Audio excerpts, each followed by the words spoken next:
Hi there. Good evening, everyone. Or in the Malaysian language, we say Salam Sejahtera and Selamat Datang, which simply means welcome. Once again, welcome to the second out of the 4 webinar series on perfecting the head and neck tumor management course. Ladies and gentlemen, this course is organized by the Department of Otorhinolaryngology, Head and Neck Surgery, at the Universiti Kebangsaan, Malaysia, or the National University of Malaysia Medical Center, which is situated in Kuala Lumpur, Malaysia. And this course is in collaboration with Johnson & Johnson and also its subsidiary company, Ethicon. Ladies and gentlemen, this course has got 3 main objectives. First will be to fine-tune the management of head and neck cancer among budding ENT surgeons and also young specialists. Secondly, on the latest in the management of head and neck cancers. Thirdly, it is to create a platform, any doubts, and also appreciate the difference in opinions in the management of head and neck cancer in becoming a safe ENT surgeon. Ladies and gentlemen, as laryngeal and also thyroid cancer, which is a very intricate topic. My name is Hardeep Singh Jende. I'm a surgeon and also lecturer from the Universiti Kebangsaan Malaysia Medical Center. Without further ado, I'd like to call upon Professor Dr. Muhammad Yunus, who is a professor in head and neck surgery and also a senior consultant ear, nose, and throat surgeon at the Department of Otorhinolaryngology, Head and Neck Surgery at the Universiti Kebangsaan Malaysia Medical Center. Professor Raziz will be giving us a short welcome address as the course director for today's webinar. Thank you very much, Dr. Hardeep. Assalamualaikum. Salam Sejahtera, as mentioned by Dr. Hardeep, means welcome, everybody. Welcome to the second webinar course. This is the second one on perfecting of head and neck tumor management course. We had a successful first course, and today this is a second course, and we have another 2 courses to go, 6 weeks apart. So please check the brochures and block your date for that. I won't say much. I just want to thank a few people. First of all, thanks to all the participants. According to our committee, is about 300, almost 390, 389 registered. So I think that's a very overwhelming numbers, and it covers Malaysia. I welcome people from my friends from Indonesia, from Thailand, from Philippines, and also I see the 2 names, our alumni, Dr. Kasim Janabi and also Dr. Saleh. Maybe you can text us where you are now. I think one in Canada, maybe one in UAE. So welcome, everybody. Thank you also to our sponsors, Johnson & Johnson. They have been sponsoring the event, so that's why it's free of charge. So please take advantage, tell your friends, join. We won't charge anything to you guys. Of course, thank you very much to all the fellow teachers. We call teachers. You can see all the esteemed teachers. Thank you very much for all your effort and contribution to the course. Last time, first course, second course, and also the coming 3rd and 4th. Of course, thank you very much to Encik Buhari, which is and their friends for the technical support, and also the man behind the scene is actually Dr. Lam Saiguan. So thank you, Lam, for your tireless effort and all this while. So I hope all of us will learn something, not only from us, but from each other. So if our friends in Indonesia, in Thailand, in Philippines, and other part of the world, or even from Malaysia, you have something to share, please write in the chat box or in question and answer. So we encourage to write question in Q&A. What we're going to do is going to answer verbally if possible. If it's not, we will try to respond by typing in a Q&A session. So ladies and gentlemen, without further ado, I would like to again welcome everyone. I hope this is going to be a smooth webinar. Okay, remember this is online, so sometimes there is some interference. So I hope you bear with us and hope the course will run smoothly and successfully. So thank you very much. Back to you, Dr. Hardeep. We thank Professor Razif for the welcome address. To all our participants, we are streaming live from Kuala Lumpur. And without further ado, let me introduce you to our list of panelists that will be appearing throughout the 4 webinars that has been organized. Firstly, as you all know, we've met Professor Razif from Universiti Kebangsaan, Malaysia. We've got Mr. Avtar Singh from the Ministry of Health Hospital in Taiping. We've got Professor Dr. Primuasa from the KPJ Hospital in Seremban. We've got Professor Dr. Marina Madbaki from Universiti Kebangsaan, Malaysia also. We have Professor Dr. Muhammad Zulkifli from the sister university in Kuala Lumpur, which is in the Universiti Malaya. We've got Professor Dr. Irfan from University Science Malaysia at the East Coast of Malaysia, of Peninsular Malaysia in the state of Kelantan. We've got Associate Professor Dr. Mawadah, also from UKM. We've got Associate Professor Dr. Nur Hafiza from USM. And we've got Dr. Kairia from UITM also, which is based in Kuala Lumpur. We've also got a few guest teachers throughout this webinar. I'd like to also welcome Professor Dr. Baharudin or Professor Bahar from USM and Professor Dr. Fuad from UKM, and who's an oncologist, and also Professor Dr. Arman, our plastic surgeon from the Multimedia and also Science University, also based in Kuala Lumpur. Many thanks to our committee members also, Mr. Roizam and also Mr. Liu from the ENT department in Hospital Kuala Lumpur, the Kuala Lumpur General Hospital, and also my colleague, Dr. Lam Sai Guan, and myself from UKM. I would like to introduce you to Mr. Avtar Singh, who is the senior consultant head and neck surgeon and also department head at the Taiping General Hospital, which is a beautiful state up north of Peninsular Malaysia, also one of the wettest states in Malaysia. Mr. Avtar, the floor is yours. Thank you, Dr. Hadim, for the kind introduction. Right, without further ado, I think we shall start the occasion for today. Okay, our first speaker is going to talk about on a limitation of endolaryngeal surgery, and it's going to be given by Professor Dr. Marina Madbaki, and she is a professor of laryngology at UKM Medical Center. Right, Marina, the floor is yours. Thank you very much, Dr. Avtar. Let me share the screen. Assalamualaikum and good day to everyone. Thank you very much for joining us. So the topic that is given to me is a limitation of endolaryngeal laser surgery. So in this lecture, I will address endolaryngeal laser surgery as ELLS because it's too long for me to mention endolaryngeal laser surgery all the way long. So the content of the lecture would be a little bit on introduction. What are the requirements of ELLS to ensure good outcomes? What are the limitations of ELLS, and followed by conclusion. So in early laryngeal carcinoma, the recommended treatment is unimodality, which is either ELLS or radiotherapy. Results of research is based on, so far, based on systematic review and meta-analysis. There is no RCT as yet. According to this paper, which is published in 2016, reviewing 11 papers that compare ELLS and radiotherapy, it was found that laryngeal preservation and overall survival is significantly better in ELLS compared to radiotherapy. However, the local control is similar for both type of surgery, both type of treatment. Further prospective RCT is still needed. So I'm going to focus on endolaryngeal laser surgery.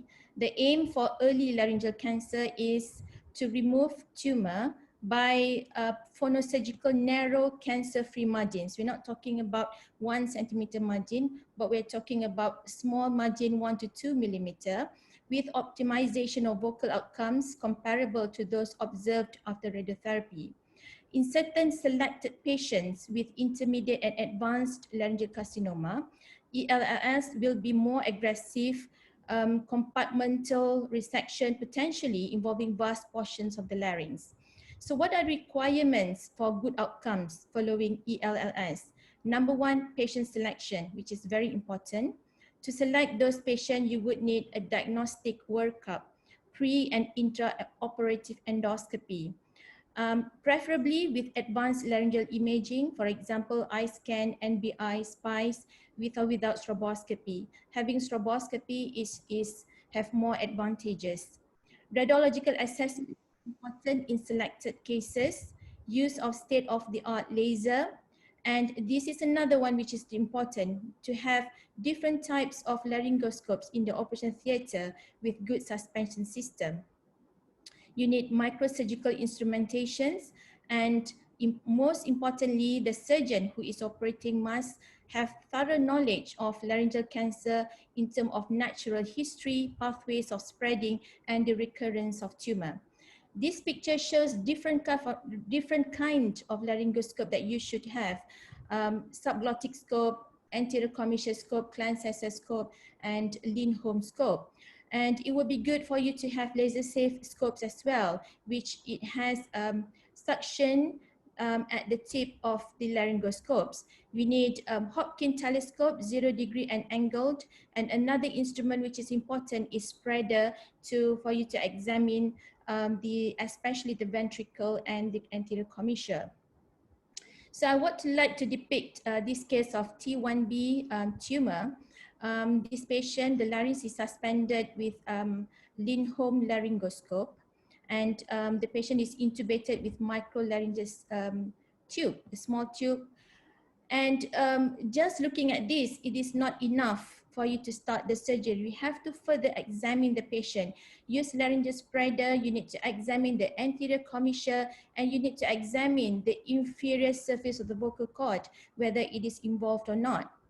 And further on, you have to examine the ventricle and the false cord, whether it is involved or not, whether the supraglottic structure has been involved.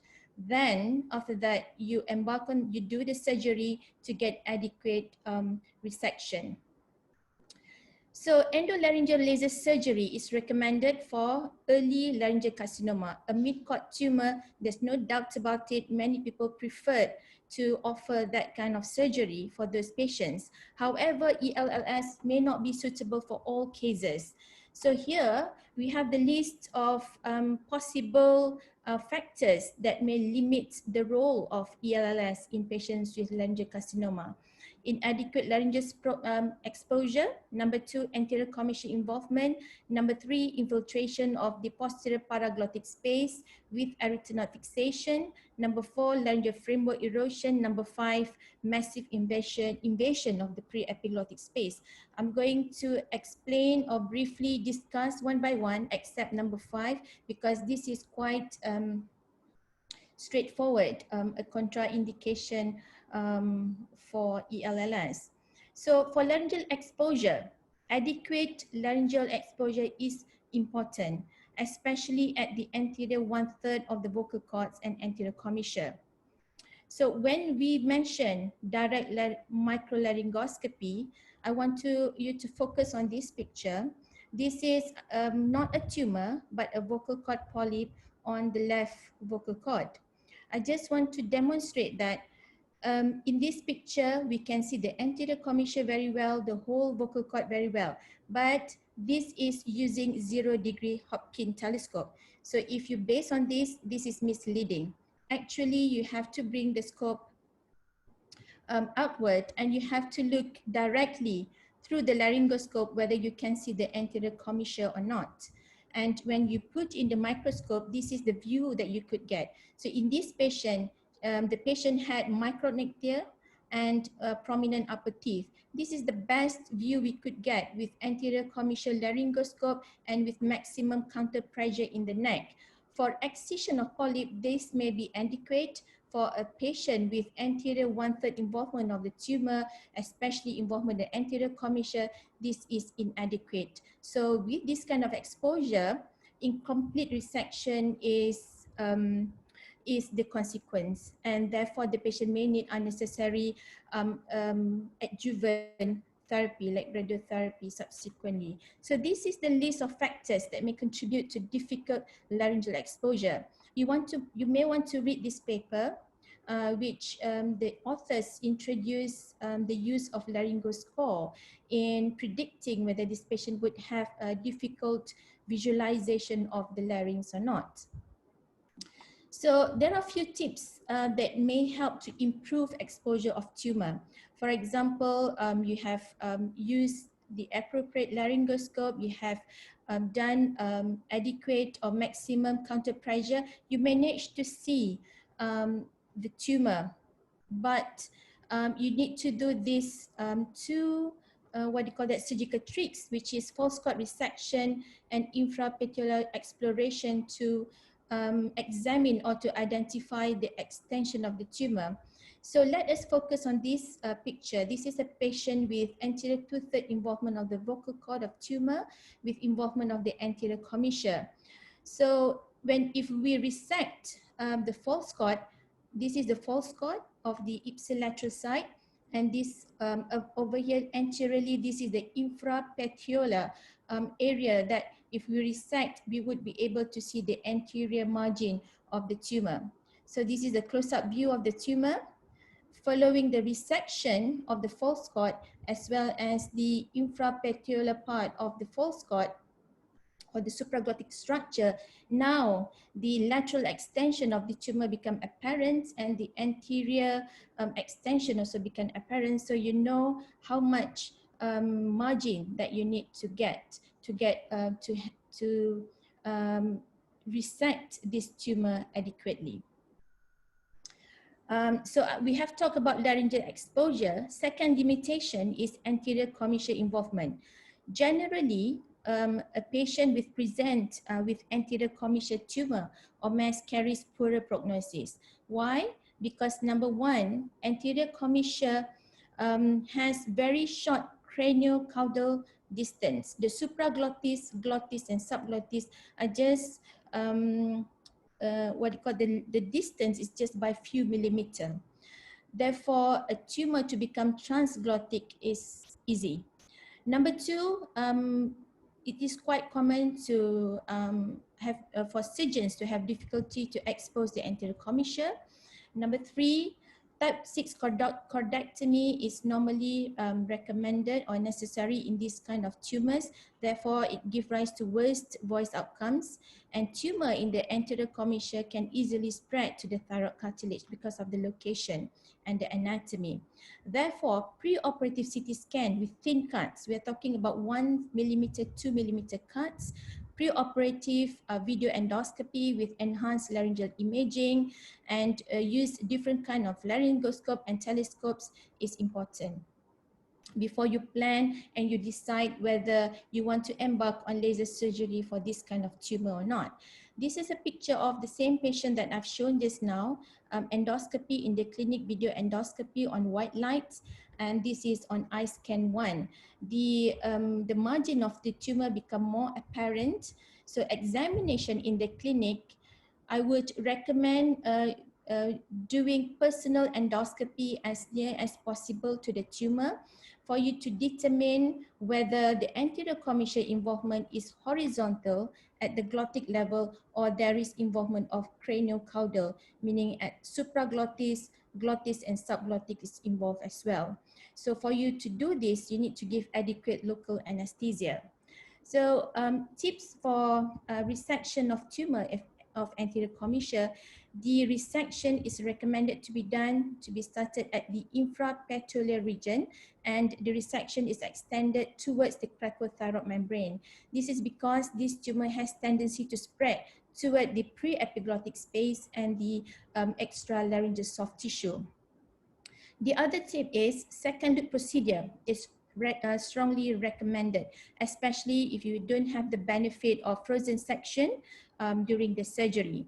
Number 3, early detection. You have to follow up this patient closely, do personal endoscopy every time you review the patient to identify whether there's any persistent tumor or any recurrence by using combined endoscopic and radiological assessment.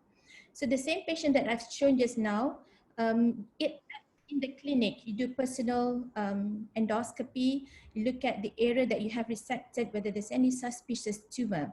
So in this case, you don't see any suspicious tumor. There is scar in the anterior commissure. So number 3, factors that limit role of endoscopic laser surgery in laryngeal cancer is when the tumor has involved the paraglottic and paraglottic space and causing arytenoid fixation. So I just want to explain first, if you look into this diagram, the paraglottic space can be divided into anterior 2/3 and posterior 1/3 by drawing a line from the tip of the vocal process of the arytenoid laterally to the thyroid lamina. So the space which is anterior to this line is anterior 2/3 and the space posterior to this is the posterior 1/3.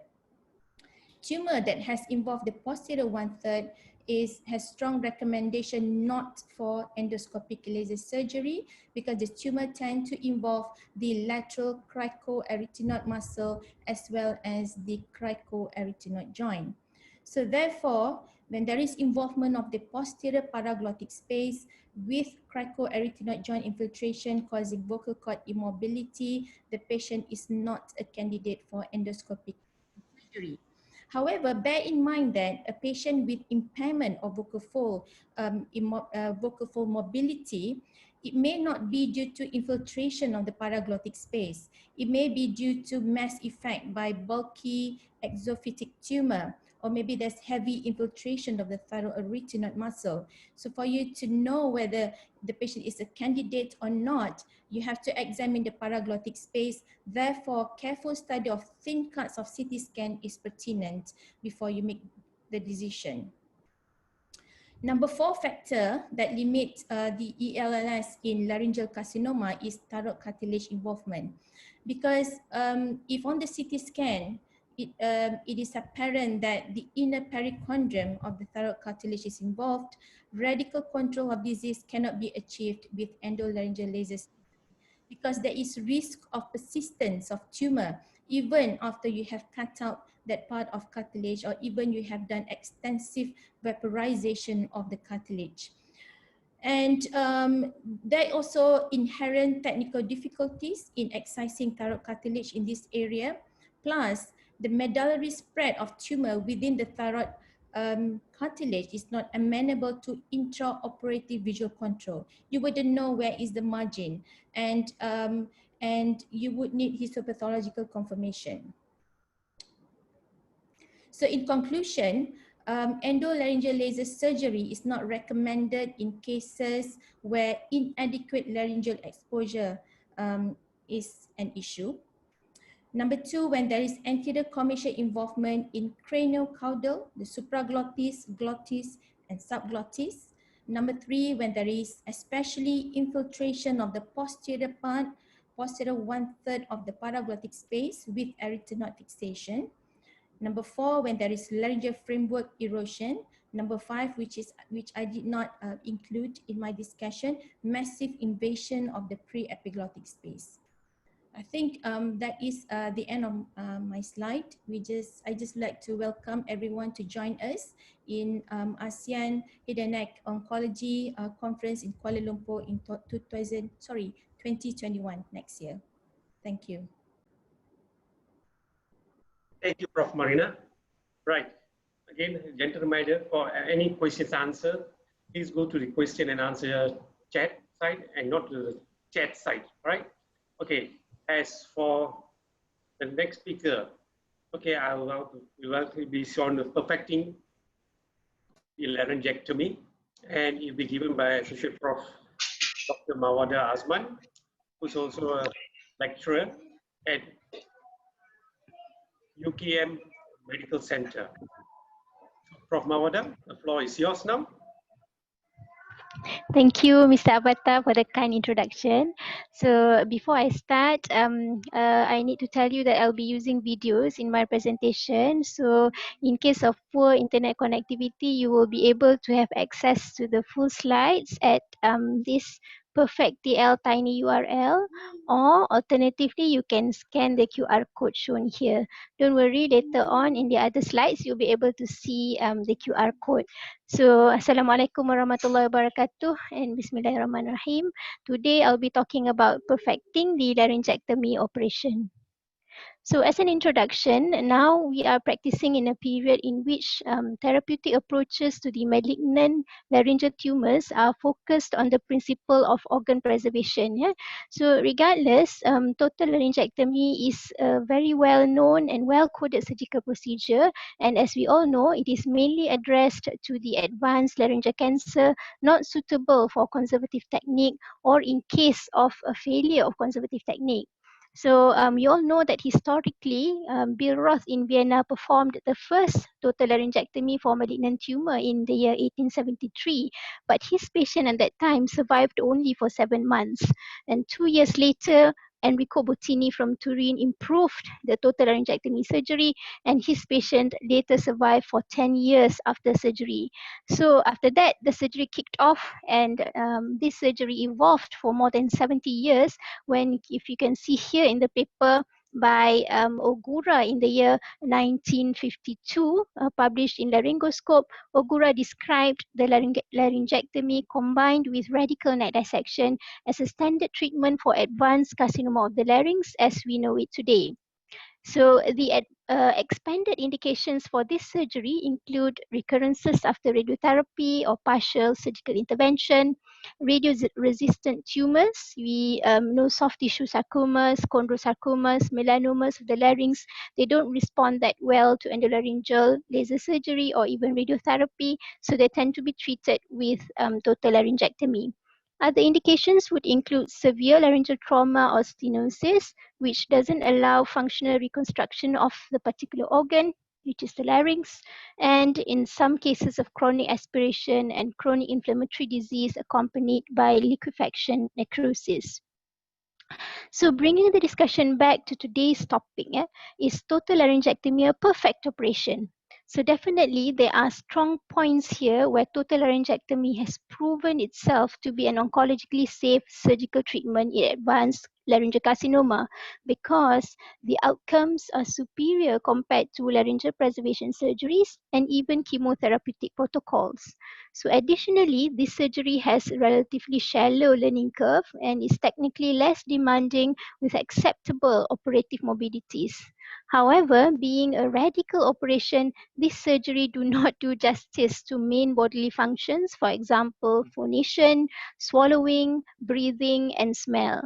So post-operative rehabilitation has to take place to restore these functions so that patients can enjoy a better quality of life. So in this presentation, what I'll try to do is to present some refinements in surgical techniques that will ultimately help rehabilitation of phonation, swallowing, and breathing functions post-total laryngectomy. So I will try to discuss this under 3 main headings. First is the stoma, and secondly is the thyroid and parathyroid glands, and thirdly is the neopharynx. So stoma. Having a perfect stoma is important for speech and breathing rehabilitation post-total laryngectomy. The stoma here should be large enough so that the patient can care for the prosthesis. It should be large enough so that the patient can cough out the secretions and provide an unobstructed airways. Imagine if the stoma is small like in this patient, not only that it is small, it is also deep and sunken. The patient won't be able to have an unobstructed airway. Conversely, the stoma should be small enough so that the finger can occlude the stoma in patients who opt for prosthetic speech.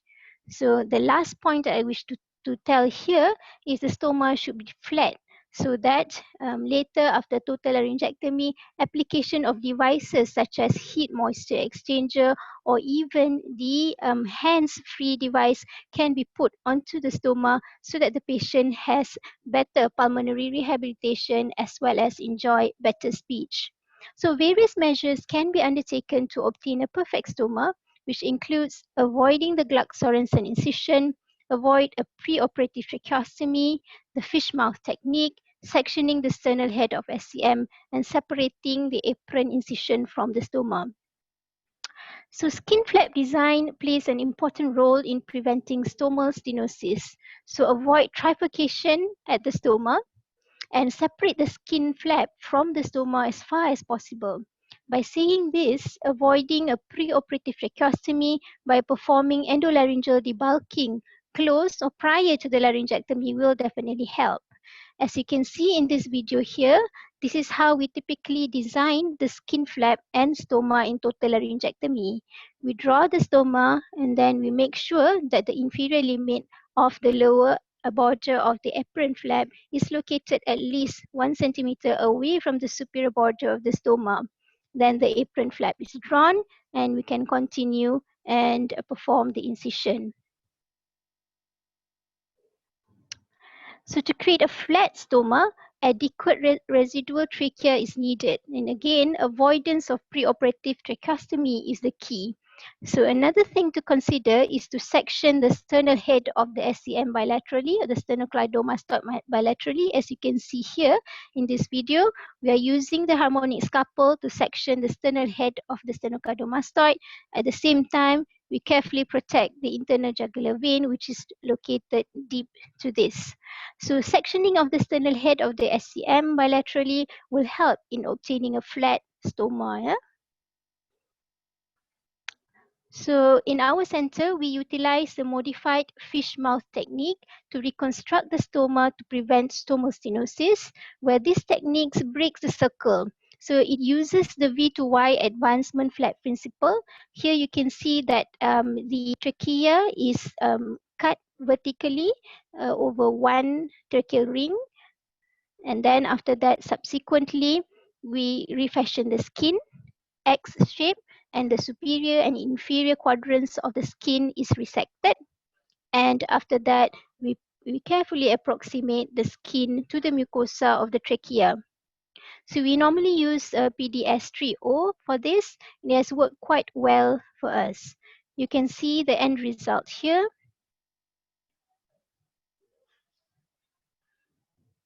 Yeah, with continued suturing.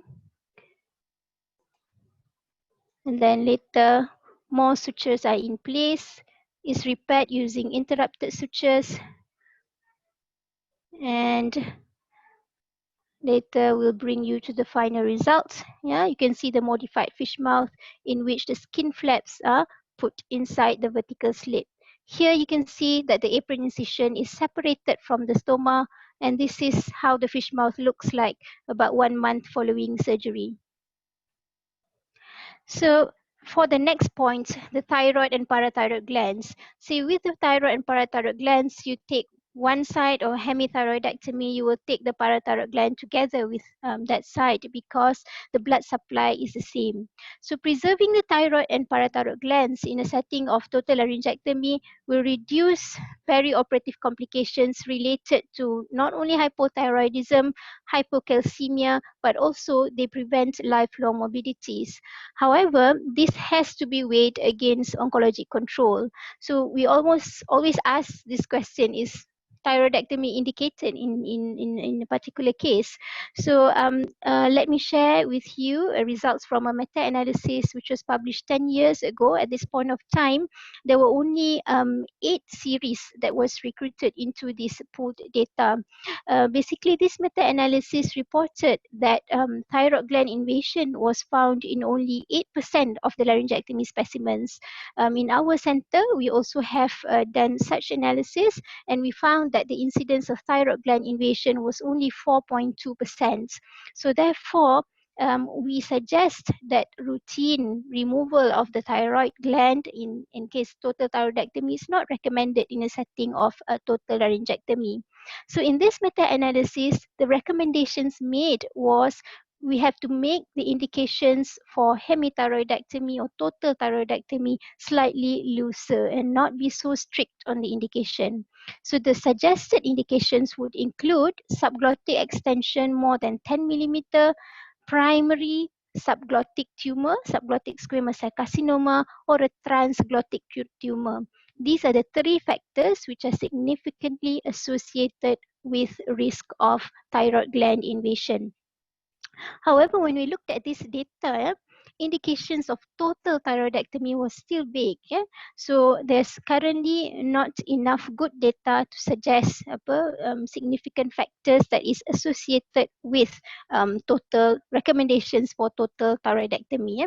Other authors have suggested subglottic extension for more than 2 centimeter, cartilage invasion, or parathyroidal soft tissue involvement, or even radiologic or clinical evidence of thyroid gland invasion as a predictor or as an indication for total thyroidectomy. But according to the meta-analysis carried 10 years ago, all these factors were not strong enough to be recommended. Okay, so in this video, I would like to show to you how we preserve the thyroid glands during total laryngectomy. Here we are using the harmonic scalpel, so the thyroid is divided at its isthmus, and then it is deflected like an open book from the trachea and the larynx. And you can see that we have to preserve the superior and inferior thyroid vessels carefully on either sides so that the thyroid gland and the parathyroid gland function can be preserved post-operatively. Okay, allow me to show how the surgical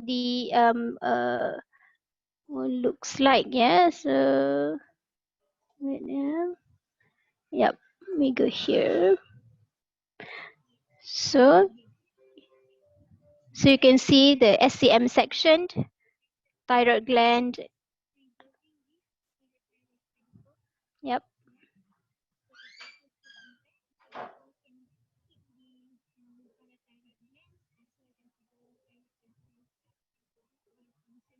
Okay. So this is how we preserve the thyroid and parathyroid glands during total laryngectomy. So it's much easier to cut off the blood supply, superior and inferior thyroid artery, and remove the thyroid glands en bloc with the larynx. But of course, there won't be intact functions post-operatively. So moving on, a wide neopharynx is important in preserving swallowing and rehabilitating vocalization post-laryngectomy. So we recommend a horizontal closure because horizontal closure has been proven to improve post-operative swallowing and prevent pharyngocutaneous fistula compared to a T-shaped closure. Additionally, we also section the cricopharyngeal muscle to prevent hypertonicity of the upper esophageal sphincter, which in turn improves prosthetic speech post-laryngectomy and improve quality of life outcomes. So this definitely has been shown by a lot of papers, and it is definitely a recommended in total laryngectomy. So preserving the piriform mucosa early when we haven't entered the larynx, as well as the constrictor muscles, as you can see in this video, helps to provide more mucosa later for reconstruction. Of course, one needs to take into consideration that no extra laryngeal spread is present in the piriform fossa at this site before performing this. Yeah?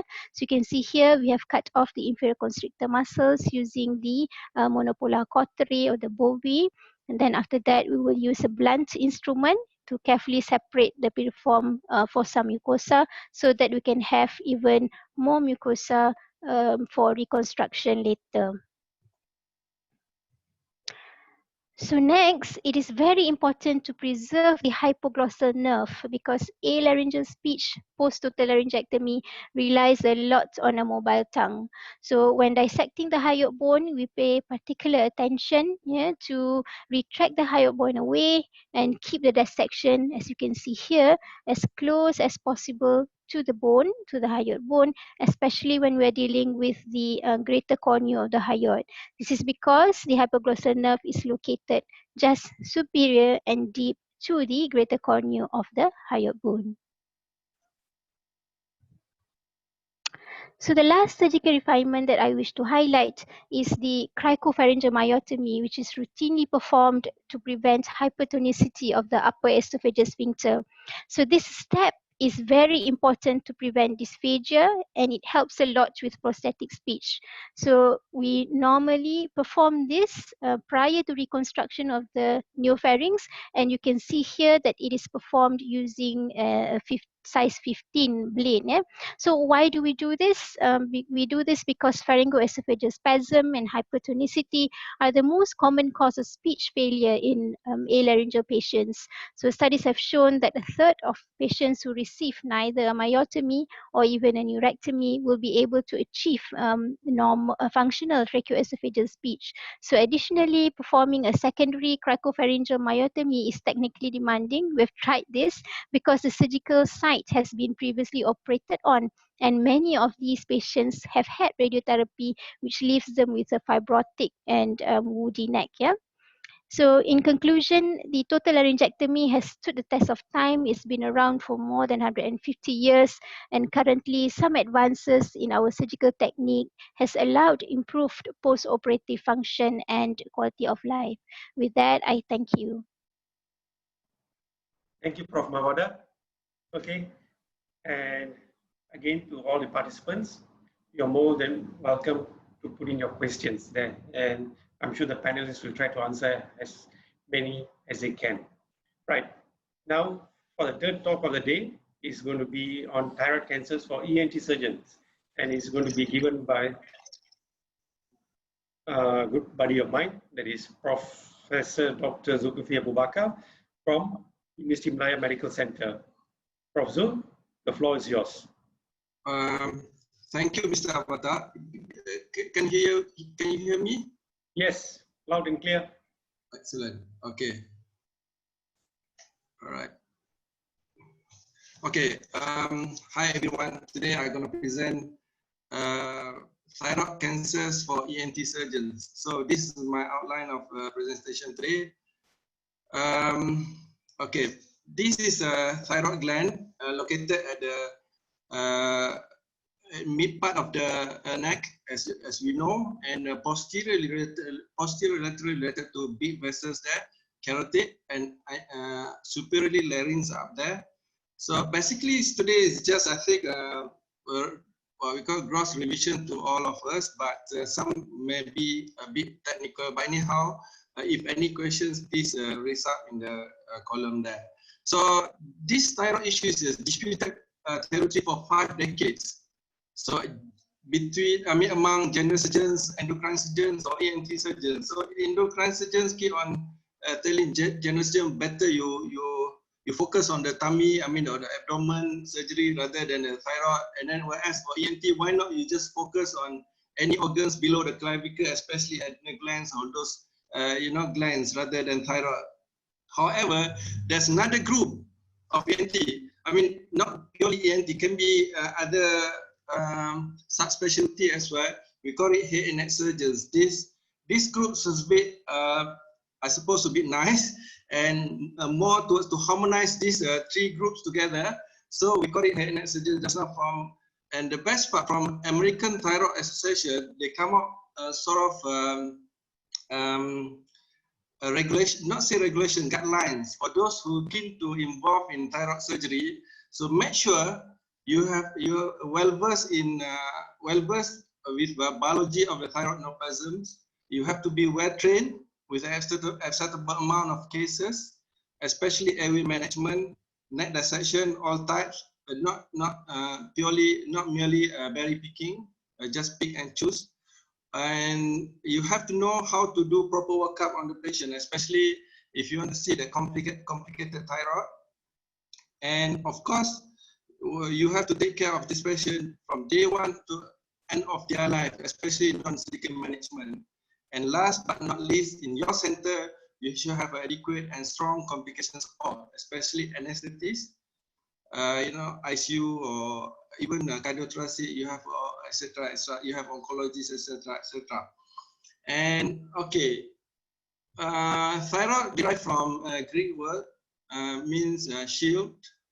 It is a first endocrine developed in gestational period, which is 3rd and 4th week of gestation period.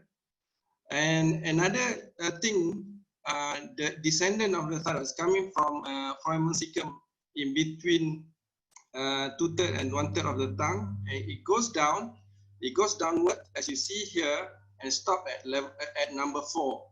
This is normal location of the thyroid, whereas some may stop or may stay where they are on initial part, and it causes ectopic thyroid, and some may go further down at the area we call it ectopic thyroid as well. So we have to localize if in the case of deformity, any thyroid undescendant or any deform or any enlargement or extra enlargement beyond the thyroid bed. So this is a gross structure of the thyroid gland. As you can see, 2/3 posterior part of the thyroid, we have parathyroid, superior and inferiorly a pair, 2 pairs of them. Okay, and then this is a gross surgical relation between laryngeal nerve here, esophagus, as well as some big vessels around it. And this lymphatic drainage for the thyroid gland. Laterally, we have internal jugular chain, and superiorly and midline, we have deafean nodes, gastric nodes, lateral retropharyngeal nodes, and lower part, we have a recurrent chain as well as the transverse pretracheal chain. And this area confined or included into level 6 of lymph nodes and retrosternum level 7. And of course, this is going to be level 2, 3, and 4 for lateral compartment. And this is histology of the thyroid gland. Normal histology, it is a follicle colloid inside the follicle. This is follicular cell, and some C cells surrounding near to the follicular area. And for pathology, gross pathology, the thyroid will come up with a big mass over the midline and divided into inflammation or neoplasm. For inflammation, we have autoimmune and infection for thyroiditis, whereas for neoplasm, we have benign and malignant. For benign, we have follicular adenoma or papillary adenoma, whereas for malignant, we have either primary or secondary. Commonly, primary will be folliculars. If they come up from follicular cells, divided further into differentiated, undifferentiated, and differentiated. All these, we should know where's the cells or where the tumor derived from. And bear in mind, the most common will be papillary, less common will be malignant lymphoma. So please investigate for papillary first before you go further for lymphoma, because lymphoma is quite rare. So first, for papillary, neck dissection is essential. I think I just highlight some important points from the slide, each slide of it. So for papillary, neck dissection is essential. Whereas if you look at the histopathologically, like mentioned just now, if you look at here, this is normal tissue or normal histology of thyroid. Whereas you see the papillae, a lot of papillae, the involvement of the fibrovascular surrounding it. And if you zoom in further, you see some cuboidal cells inside there, and the most important or most mnemonic, or we call it pathognomonic for the papillary projection of, papillary projection is the nucleus, which is they have an empty nucleus. It's just like the cartoon character here. We call it often any eyes. Another cancer or adenocarcinoma of the thyroid is follicular, which is difficult to determine by FNAC alone. So we have to go further, have to do something on it in order to know whether the involvement of the capsule or blood vessels. With that, we know whether it's just purely adenoma or adenocarcinoma. Another thing, lungs and brain involvement is quite high. This is how aggressive the mitotic lesion, mitotic cells over the follicular region, and this is a normal follicular area. And another thing, cells that need to know, which is Hurter cells, or another name is oncocytic cells. By definition, they should have 75% in the tumor, so we can say this is a Hurter cell neoplasm. So whether the involvement of the this cell, tumor or not tumor, carcinoma or not carcinoma, is truly same like follicular just now.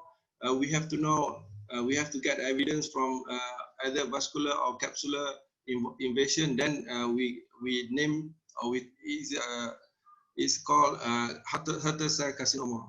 So another thing that we should bear in mind, this Hutter's cells is less iodine avidity. And of course, involvement of the bones and lungs is quite high also. Some at the time of presentation will be 50% of them. And another nasty, a lethal form of thyroid cancer is anaplastic. And another point that you should know that 53% of this anaplastic will come from benign thyroid disease, and 47% of them may have history of well-differentiated thyroid CA. So I guess with this remark, we might consider to remove even in patient with benign thyroid disease. And of course, their prognosis is very poor. And then if you look at the cell, it's very, very undifferentiated, poorly differentiated. So, and in this cell, they divide into large or small cell, and whereas for large cell is more common and worse prognosis. And medullary thyroid carcinoma is very rare. There are 4 clinical presentations, sporadic, familiar, and men 2A and 2B, whereas for thyroid lymphoma also very rare, less than 1%, mainly happen in 7 decades of life. And this is the evolution of the thyroid malignancy. So some excuse me, some may develop with papillary or follicular carcinoma first, a well-differentiated kind of cells inside there. And suddenly, after long run, the cells change to tau cells or insular cells, and sooner or later can be poorly differentiated and finally develop anaplastic from there. So for the management, I guess everybody knows how to assess them. And most importantly, we should be aware that some patients may come without neck mass, but sometimes they come with the dysphagia or stridor, even a little bit breathlessness. This is a non-goitrous disease, so we should be careful on that. And examination, of course, we have to check everything, especially vocal cord assessment. We have to look at the vocal cord, whether the movement is there or not. And before we proceed further, this is an initial or triple assessment that is very important to assess or to plan the patient. We have to send for thyroid function tests, especially free T4, TSH, and we do FNAC, finding the expression, and of course, ultrasound neck. These are 3 important information before we proceed further. We should do that. We should do this all. And for TFT, thyroid function test, look at how much thyroid level at them, but most of the time, 1%, majority will be euthyroidism, 1% of them may be hyperfunction. But another thing we should know that TG thyroglobulin is only used after total thyroidectomy and to follow up the patient, especially for non-operative treatment. And of course, for medullary, we look for calcitonin. But most important here, we have to see the increment or the status of the thyroxine in the patient. And next will be FNA. FNA is the most important test. And ultrasound may improve the sensitivity, accuracy range about 70 to 97%. But most of the time, it come back to us with benign malignant suspicion or insufficient. Most of the time, will be insufficient. The thyroid mass will be smaller. And in here, in our center, we use Batista system Thyroid, THY1 for unsatisfactory, and until THY6, which is malignant. We have to do something on it. And this is FNAC. And we have few options for apparently for biopsy or to take the sample before operation. But for FNAC, the accuracy is moderate, like I mentioned just now, and 70 to 97%. And tumor seeding is pretty low. However, for core needle biopsy, some centers may propose that accuracy is moderately high. However, tumor seeding is also moderately high. In probably some paper may say it's unreported or low, but I noticed one paper from Brazil in 2017, the seeding is about 0.12%. Whereas don't ever do surgical biopsy for thyroid. Even the accuracy is quite high, tumor seeding also high, so we don't encourage that. So ultrasound. So from ultrasound alone, sometimes we know roughly whether it's this is a malignancy or not, especially extracapsular spread, the tumor size more than 3 centimeter and with microcalcification. What about CT scan? Yes, CT scan normally we propose for those confirmed CA, especially for staging, and we have to plan whether we need to tube the patient or do extra thing on this patient, especially the trachea not less than 5 millimeter, a neck dissection for involvement of the nodes. We can plan for mini medium sternotomy if beyond the sternal angle, and some patient difficult in terms of airway can offer femoral bypass. And if there is a carotid involvement more than 270 degrees especially, and then we should think toward whether to assess further in terms of vascularity. And this is a rough photo on the involvement of the trachea. This is a Shin classification, stage 1, 2, 3, and 4 in terms of involvement of the trachea on the thyroid tumor, thyroid cancer. And this is esophageal involvement into intramuscularis. And staging, I suppose this is more or less the same like last time, 7th edition, AGCC, but the latest one for the 8, we have age more less 55 or more than 55. Last time 45. For anaplastic will be the same. Okay, treatment, surgical thyroidectomy is treatment of choice, and some may offer non-surgical like radioactive iodine, chemotherapy, and post-operative thyroid hormone replacement therapy. And of course, some big center may offer TKI for advanced cases of thyroid cancer. And this is a surgery for thyroid cancer. Normally, the plan for surgery is to see what's the management of contralateral, whether to remove or not, what kind of a neck dissection need to plan on this patient, and as well as airway or vascular repair if needed. So, Professor Irfan, we will continue further with thyroidectomy later on.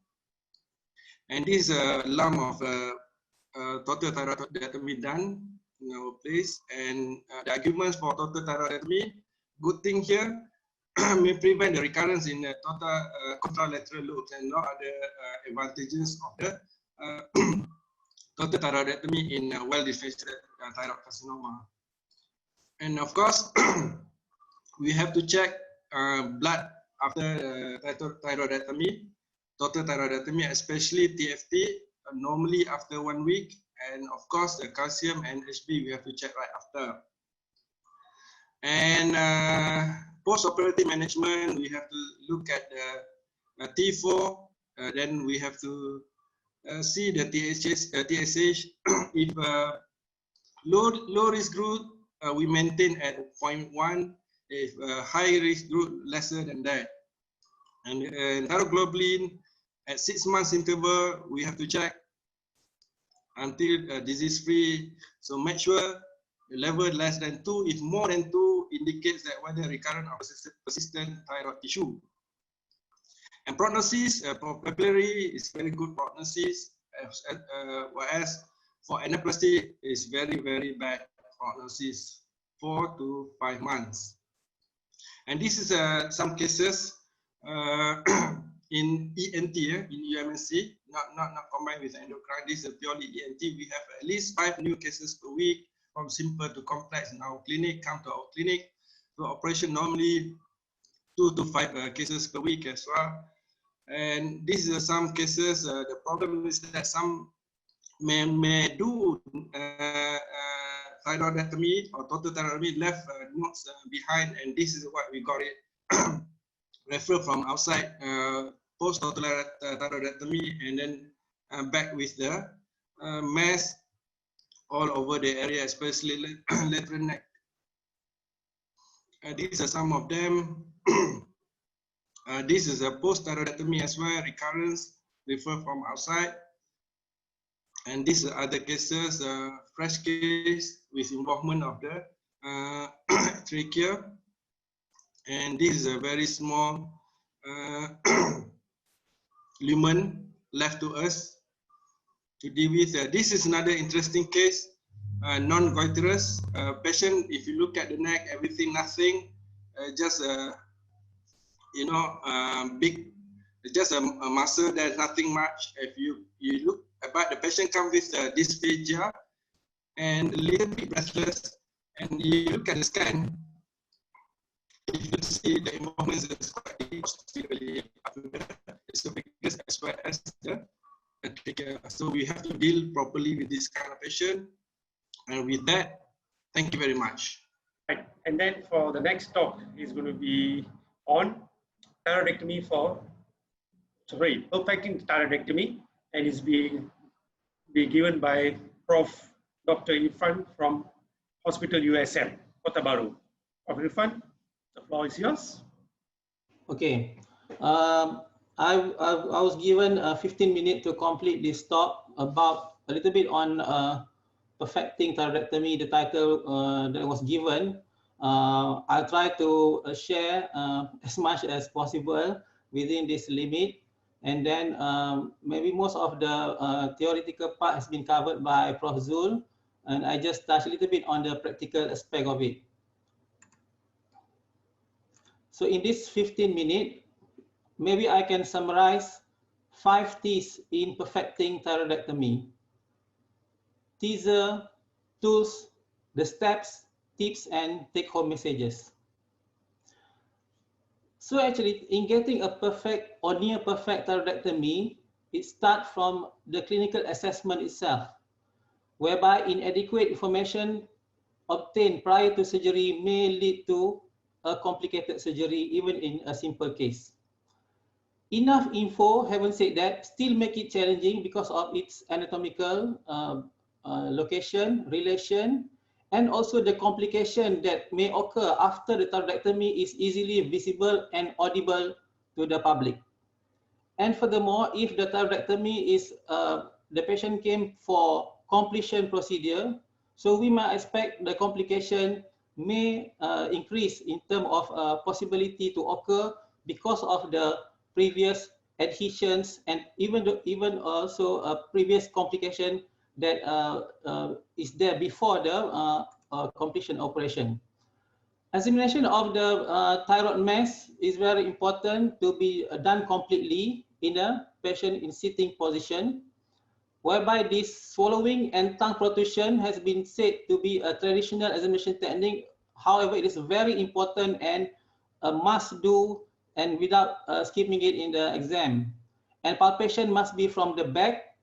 It is easier to differentiate if the mass, whether it's solitary and diffuse, and palpate for the consistency and mobility, and also to feel the lymph node if we palpate from the back. Not to forget the laryngoscopy as a pre-operative assessment. We have case referred for completion thyroidectomy with patient normal voice. However, it is a compensated unilateral cord immobility because of the previous operation. So this needs to be examined and documented properly because it is a highly potential to become medical legal. This is a case that I want to just highlight sometimes the thyroid mass or thyroid lesion or even a thyroid malignancy is not in its end position. So sometimes that malignancy can occur in the thyroglosal duct cyst itself.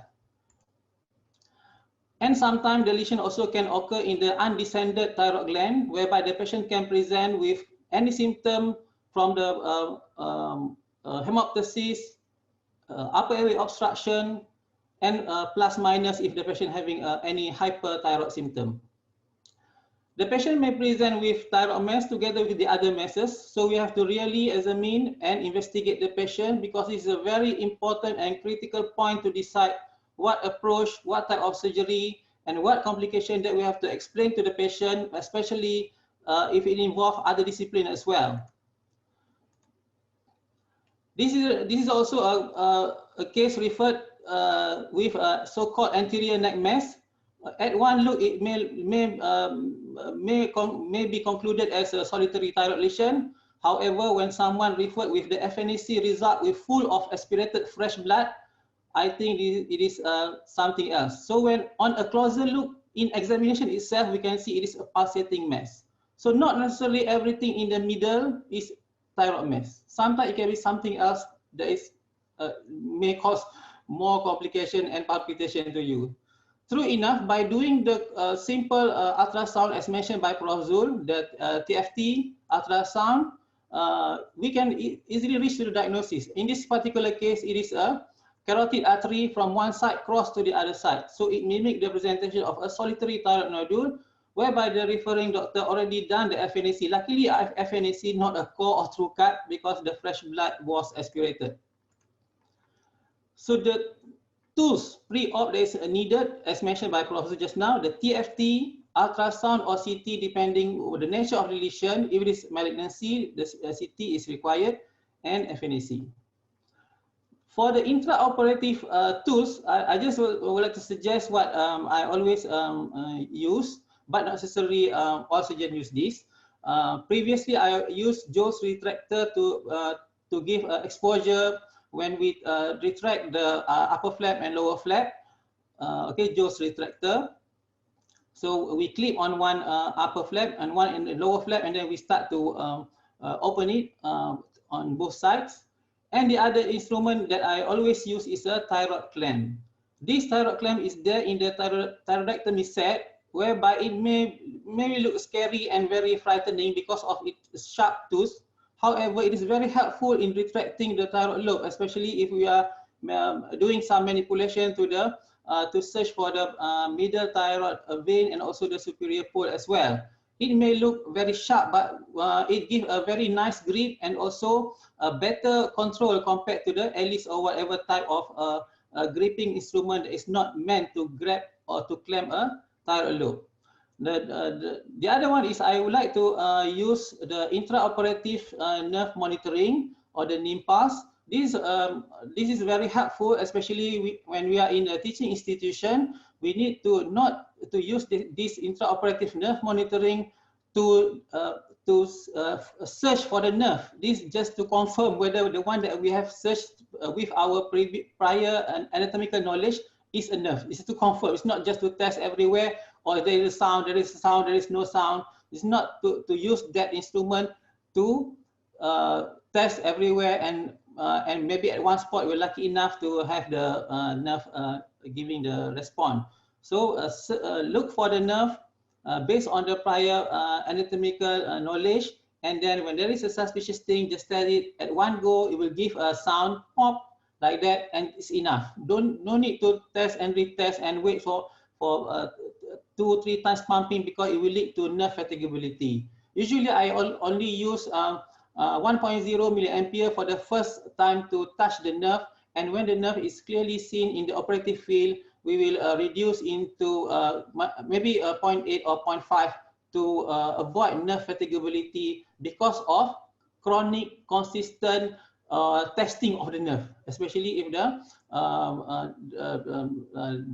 candidates are doing. So don't do the testing frequently, consistently, just to satisfy your palpitation. Just respect the nerve, reduce the milliampere. Surgical clip can be used if you need to go fast. Otherwise, you can use the tie as usual, and also the harmonic scissor in some cases. So there are some alternative or option on how to overcome or how to modify the conventional technique, because depend on how the patient present and the nature of the size, the symptom that the patient may present to you. So we have to sometimes individualize the approach and the technique so that eventually the lesion is out from the patient without any complication. In this case, it is a patient deaf and mute, so you cannot assess the voice. So we have to do laryngoscopy and basically look at the mobility of the cord is fair enough. And then from the scan, it is very narrowed airway. No way we can insert the EMG tube to test for the intraoperative nerve monitoring. So the anesthetist will introduce maybe the smaller tube or the MLT tube in order just to give the airway. So the EMG tube usually have larger diameter and they will not pass through this 3 mm or 4 mm airway. So we have to make use of the truly anatomical knowledge to locate the nerve. But having this big size, for example, is difficult to do in the conventional way, whereby we go from the side to side and see where is the tracheoesophageal groove, looking for the middle thyroid vein in the usual manner. So we need to do some modification. So in this case, or in other similar cases where the mass is too big and we have no space to go from the lateral, we may need to divide in the middle. But however, this must be done with a very great care, so that the nerve that may come in the tracheoesophageal groove in the midline cut, when you reach the trachea, may be injured if we are not careful enough to stay in the midline throughout the cutting. So I choose to cut the thyroid gland with the harmonic scissor in order to reduce the bleeding. The steps basically is, I think, is heavily described in many textbooks. I just, however, need to summarize it. The positioning is very important. Usually, I put the sandbag below the neck, like you are doing the tracheostomy. The incision preferred in the skin crease, preferably, so that is will hide the scar. Because so far I have no experience in doing any endoscopic thyroidectomy or per-oral thyroidectomy or transoral. I just do the external conventional thyroidectomy, so the scar really need to be fashioned in the skin crease. Subplatysmal flap as usual. Separate the strap muscle if possible. If the mass is too big, maybe we need to cut the strap muscle and oppose it before we close. Usually, there are many style people start to dissect the thyroid lobe. Usually, I do the superior pole first, and then go to the to see the middle thyroid vein, and later on I'll go to inferior pole and looking for the recurrent laryngeal nerve. Hemostasis is very important, especially at the end of the surgery, whereby we want to release the thyroid gland from the trachea at the Barrett's ligament site. The bleeding usually occur at that site very much. The bleeding also occur near the recurrent laryngeal nerve. Sometimes when there is a bleeding occurring at that site, we tend to overuse of this bipolar. That's actually very dangerous. So we have to take care not to use overuse of that bipolar or whatever instrument that may cause lateral damage or collateral damage to the nerve that pass through. Hemostasis is very important. I mentioned just now. Drain, even though in some sector they don't put, I preferably put 1 or 2 drain, depend on the extent of surgery, and as usual, performed by other surgeon, we usually close in 2 layers, the subcutaneous and also the skin. This is another example of 4 mm airway patient with underlying multiple myeloma presented with stridor, and then we need to do something, so it is done. So with this 4 mm airway, the intraoperative nerve monitoring, I think in this case the tube cannot be used, so we just use, I think the other day maybe the dentist used the MLT. So we need to really depend on the conventional way of looking for the nerve in order to have the patient post-operatively without any complication. So this is the mass removed, and the patient is alhamdulillah okay post-operatively. It measures about 15 centimeter from lateral to lateral. This is another patient presented with stridor and dysphagia for 3 days, very acute. Urgent FNA, so just lymphoid, not lymphoid, lymphocyte predominating, but they don't know what is the actual pathology. Advice for excision. We refer to hematology. They say they're suspicious of lymphoma, but they need to establish diagnosis from tissue biopsy. So they give a try of steroid, however, not responding very much. So we need to remove that in order to release the airway and make the treatment act better. Okay, this is the mass that we have removed from the surgery. I think in this patient we do hemi to obtain the enough sample for it is a proven lymphoma, and the rest of the mass is taken care by the CHOP regime of lymphoma. The number 4 is actually a few little bit tips on the thyroidectomy. When we take consent, it's very important to mention about the vocal risk, yeah, because this is the risk, even though it's very rare in your center or in our center, we must say this to the patient. We have to inform this. Yeah, don't take for granted, or it's never happened in our center, so we don't tell the patient. No, we have to tell the patient there is a risk. There is a risk, and the patient usually okay with that. Compared to the risk happen without mentioning it during the consent taking. Laryngoscopy preoperatively is very important because of the reason that I mentioned before. For medical legal, and sometimes patient referred for completion thyroidectomy may have a compensated vocal immobility. Position must be comfortable for the surgeon and also for the patient. We don't want the patient when wake up from the operation theatre have some problem with the neck pain and also some nerve trap somewhere. So we need to position the patient properly and position the surgeon also properly. Yeah, incision must be cosmetically acceptable, preferably. Usually we choose to put in the crease, and we have to make sure the visual field is very clear intraoperatively. If you need to use a loop, use a loop. If not, can use your ordinary spec or can use your registrar's eye. No, but you have to see the thing very clearly. Conventionally, people use smear technique, the superior pole, cut near, inferior pole, cut away to avoid going near to the nerve. However, with the intraoperative nerve monitoring now, we can be very confirmed where is the nerve before we do the cutting, either at the superior pole or the inferior pole.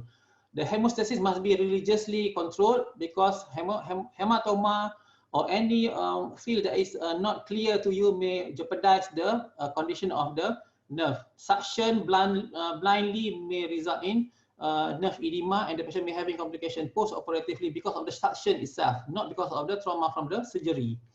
Drain must be put selectively, and laryngoscopy preoperatively. If the patient come down to clinic for whatever reason, we always do the laryngoscopy just to make sure it is well immediate preoperatively, and it's not. But it depends. If the patient is not coming to the clinic, maybe in the next immediate TCA we can do the laryngoscopy to document.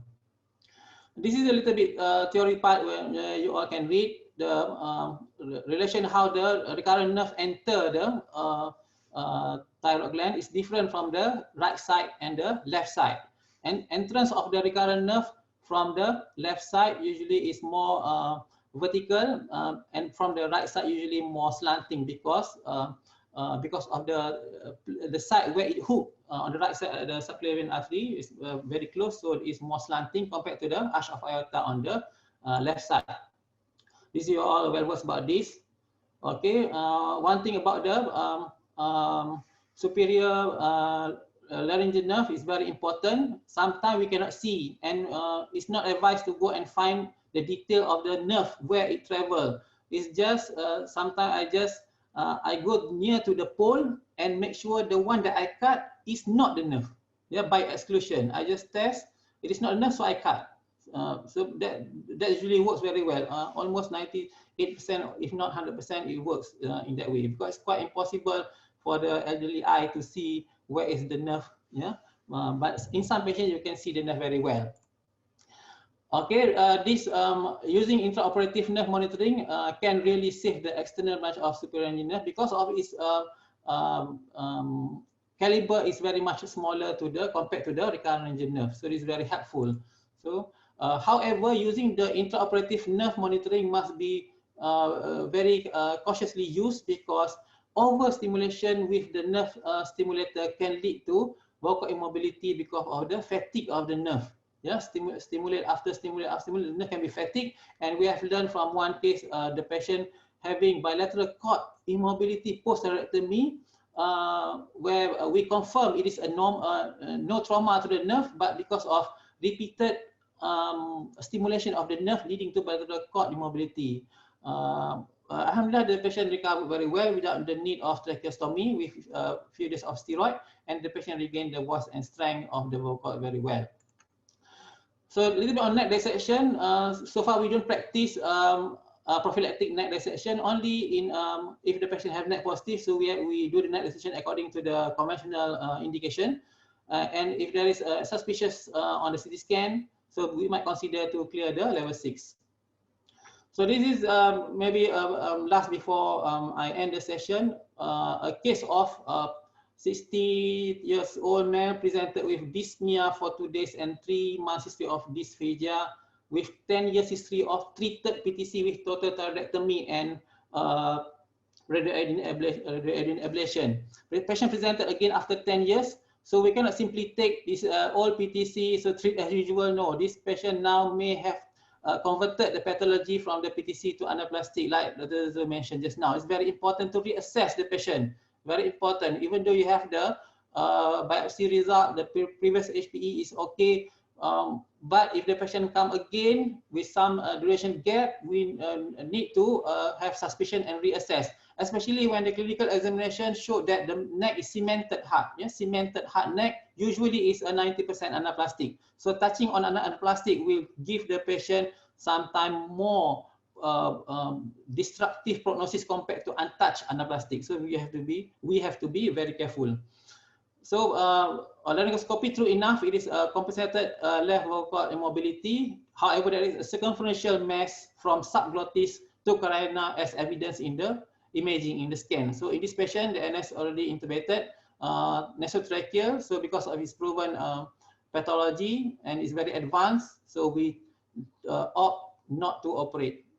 So it's very important not to rush every neck mass remove, every thyroid remove. We have to really assess the patient and know when to say we will not or we cannot operate in this patient. Yeah, it's not a shameful thing to say that I'm sorry, I cannot operate in this case, because it is beyond the operability indication. So it's okay. It's okay to say that we cannot operate. The similar also the mass, anterior neck mass, move with swallowing. Everybody very happy. So this PTC. However, when we look at the scope, the mass is actually from the pharynx. Yeah, from the pharynx. This hypopharynx CA. Yeah, that push the anterior frame of the laryngeal framework to be pushed anteriorly, presenting or mimicking like a thyroid mass. So it's really very important to do every single investigation or examination that might help you. And true enough, when we proceed with CT scan, the mass is actually at the hypopharynx that push the larynx in front and mimic the thyroid mass in the clinical presentation. This is very, very important. Yeah, very, very important. And the last slide is actually the take-home message. Yeah, it's good to know how to operate. Yeah, how to operate. But yeah, to be better is actually when to operate, to choose the patient when to operate, and it's best when you know what is your limit and when not to operate. I think this saying also goes, I remember Prof. Patrick Bailey also once said that this similar quote that at one stage you may think that operation is not the solution for everything. Yeah, operation is not the solution for all thyroid mass. Sometimes you have to say, I'm sorry, I cannot do it. It's beyond the traditional indication or beyond any acrobatic in thyroidectomy. I think with that, thank you very much. And maybe you can, if you have any question, maybe you can ask Professor or Mr. Avatar. Thank you very much. There are some questions here regarding the big goiter, big thyroid with the airway involvement. So I mentioned few and answered few. So for that kind of cases, normally of course, we have proper MDT with cardiothoracic as well as anesthesia. So with that, we come up with the best solution to handle the case, because we have to not only removing the thyroid, we have to make sure the airway is maintained right before and after. So that's the main thing we have to consider. So normally what we do, we look at the CT scan. So from the CT scan, when it shows that the narrowest part less than more than 5 millimeter, or at least 5 millimeter. So what we do normally, we use MLT. So after putting MLT and then everything under control, ventilation is good, so we can consider thyroidectomy, and then we open up a midline first until we see the trachea. The minute we see the trachea, we try to externalize, we remove as much as possible, especially the involvement of the narrowest area, and then we can consider tracheal resection and primary reanastomosis, because majority of the time the involvement of the thyroid at the tracheal level is quite short, so we can remove up to 4 to 5 rings, no problem. I mean, bring out a tracheal ring, so we can reanastomose back. So after that, we do. We finish off total thyroidectomy with neck dissection. And another issue, if retrosternal involvement, normally what we see, if the retrosternal involvement up to the angle of Louis, or sternal angle, so we can actually use a blunt dissection. Presumably, we have to position the patient properly with a hyperextension of the neck, and then with that, the area near to the retrosternal region, we can lift up and then remove gently with the blunt dissection. Whereas if truly involved deeper, beyond the sternal angle, not sternal notch, sternal angle, then we should consider mini sternotomy to clear up that region.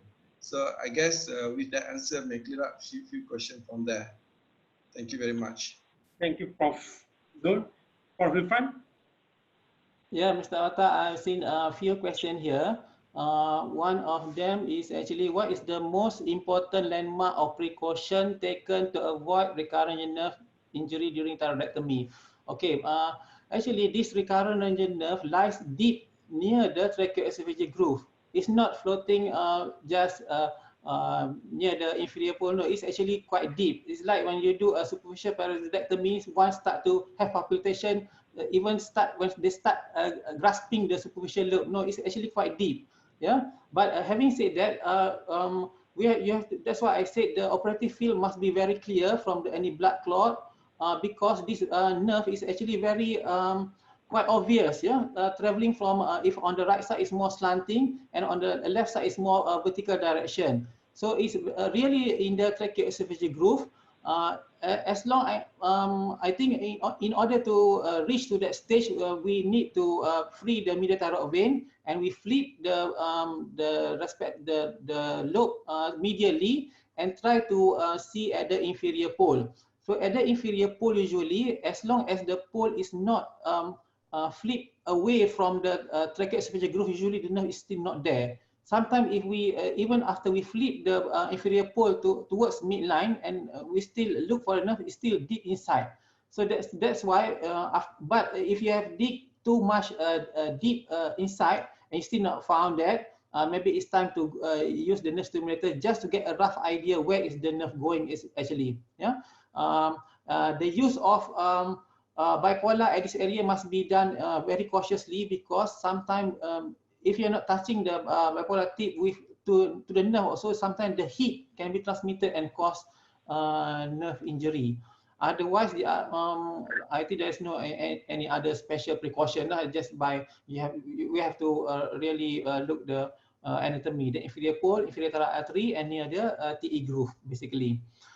Okay. How you approach a patient who has large goiter, suspicious malignancy with stridor and NS cannot intubate and cannot ventilate. Okay, in a patient with very large goiter or CA even, if patient cannot intubate, quite often we receive a referral, please stand by for tracheostomy. I said, how we want to do tracheostomy in such a big goiter, right? So usually, if we have proven that anesthetist can actually intubate if the lumen is 4 millimeter, 3 millimeter. We have seen that anesthetic can intubate. So usually the anesthetic cannot intubate if they don't refer to their senior. Usually they can intubate. Inshallah they can intubate. If the patient cannot cannot be intubated, usually patient is not reaching the hospital lah usually. But there's no other. I think to me there's no other option that we can do. We cannot offer a trachea. We cannot offer cricothyroidotomy. Nothing. You have to just try to push anything that is smaller lumen, MLT, the smaller size maybe, just put inside and get it, get the air inside, and then proceed whatever fastest procedure that you can do lah.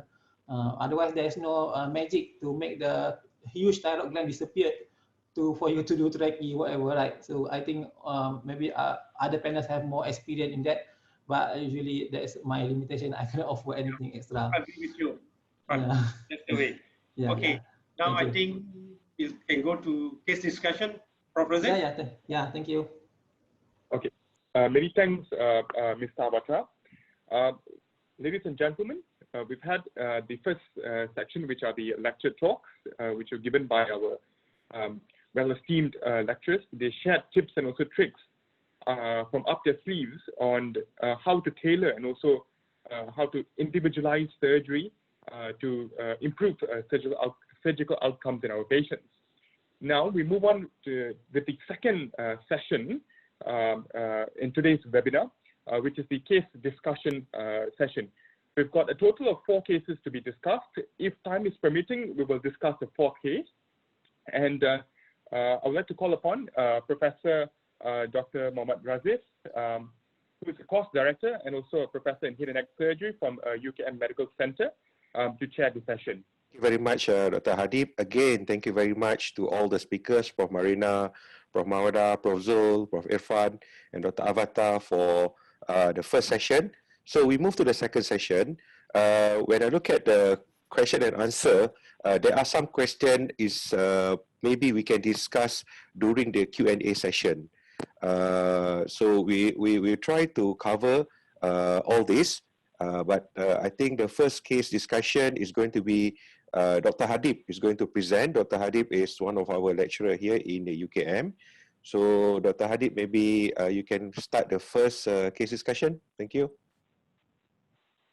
All right, thank you, Professor Razif. So we'll get kicking off with the first case. The first case is basically a laryngology case. So we have a 59-year-old male who presented with hoarseness over the period of 1 year. However, he has no aspirations, no shortness of breath, no decrease in acid tolerance.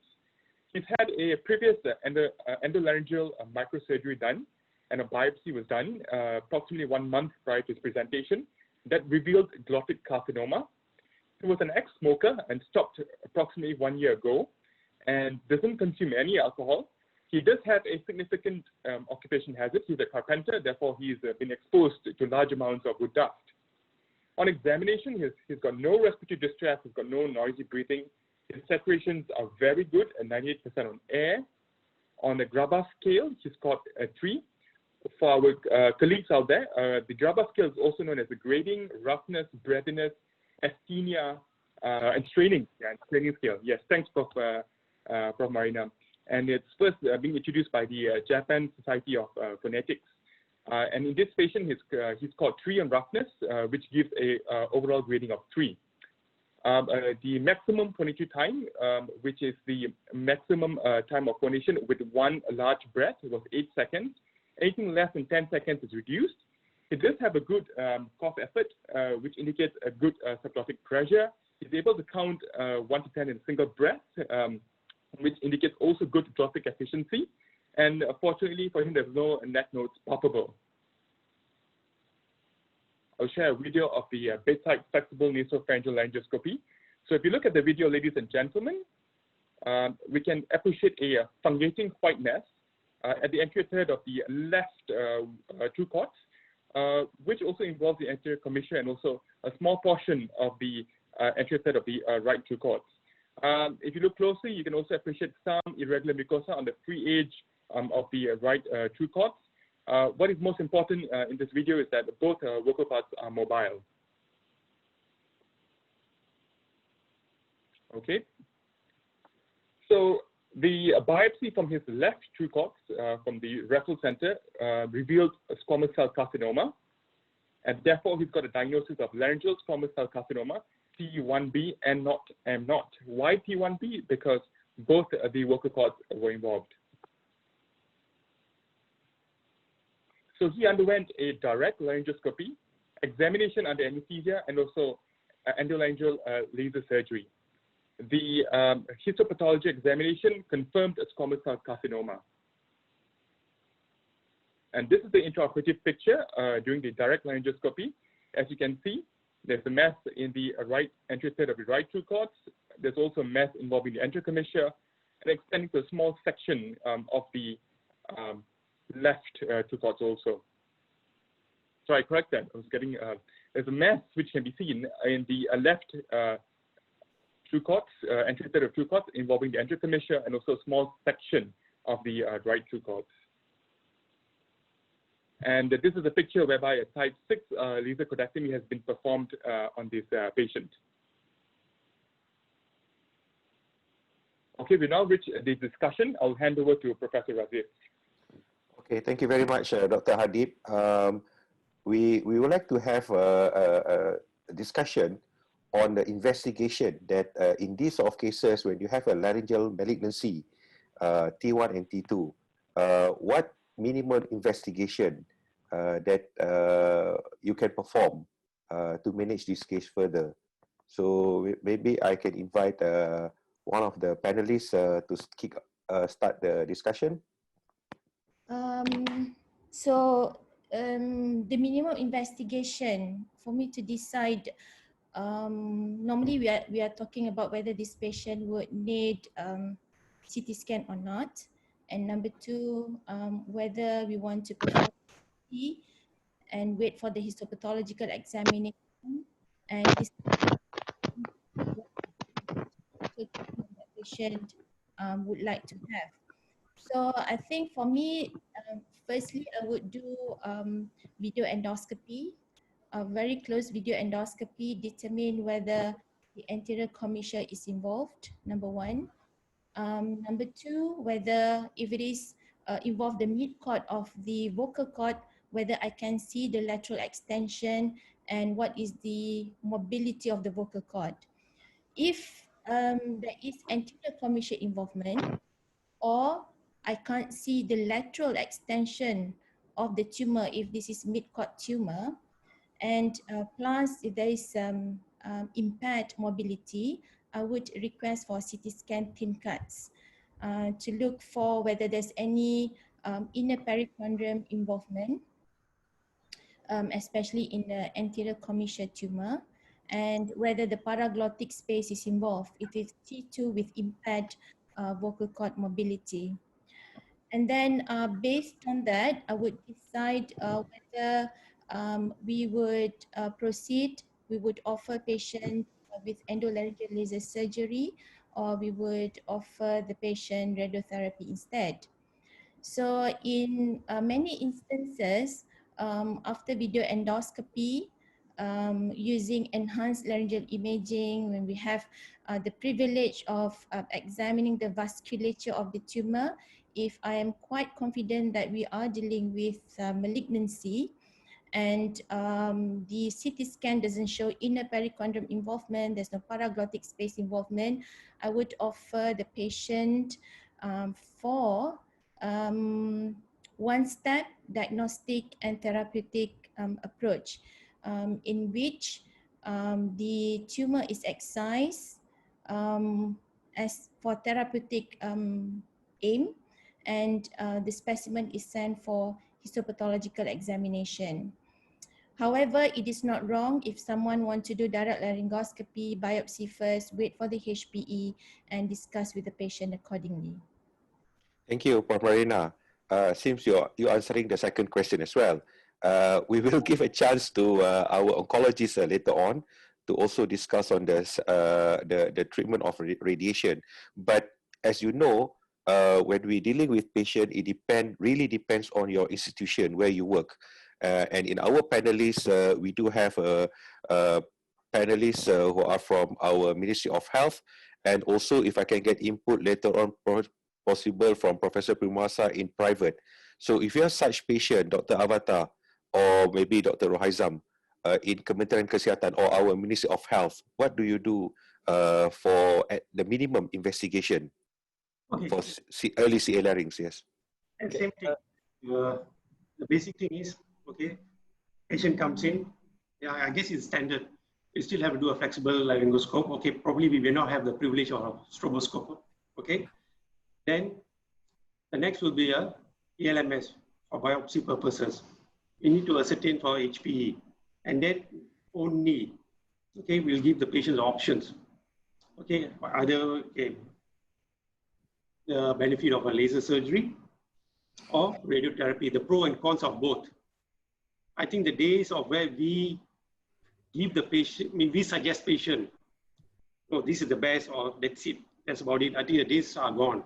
I think the days are nowadays, what is best is, I think, we should provide options for patient and let them decide the pro and cons. Which one is best? Depends on their voice. Because we did have cases where even it's T1, T2, and for patient, being a businessman, he says his voice is paramount for him, it's important. So the next option will be for radiotherapy. And there are also cases where patients say, no, they are adamant for laser surgery. Okay, fine, then we go in for laser. Now, I got a question I need to ask. How about if one side is carcinoma in side 2 to the panelists? Okay, the left is invasive carcinoma, SCC. Yes. And the right is carcinoma in side 2. Yes, for carcinoma in situ, to me, doing laser surgery is not wrong. Okay. Post laser, how's the aspiration? Do the patient aspirate? We seldom have encounter patient has aspiration after laser surgery. Normally, patient would have aspiration in when vast portion of the larynx is removed. For example, in an intermediate type of laryngeal carcinoma, where you need to remove a lot of false cord, and you remove like the opposite side as well as the whole of the ipsilateral side of the tumor. So the patient may have aspiration, but in our experience, the aspiration resolves with time. And by the time the patient, we keep the patient about 2-3 days longer than our usual cases, and the patient able to take orally before they go home. Okay, thank you for the input. Thank you. I think we allow our oncologists. We have Dr. Khairia and also Prof. Dr. Fuad. Maybe you can comment on the treatment options in early laryngeal malignancy. Maybe I can invite Dr. Khairia first. Assalamualaikum warahmatullahi wabarakatuh. Can you hear my voice? Yes, can, Dr. Khairia. All right. So basically, for early laryngeal malignancy, it should be treated with curative intent, right? And we aim to optimize the local regional control, survival, and the laryngeal function.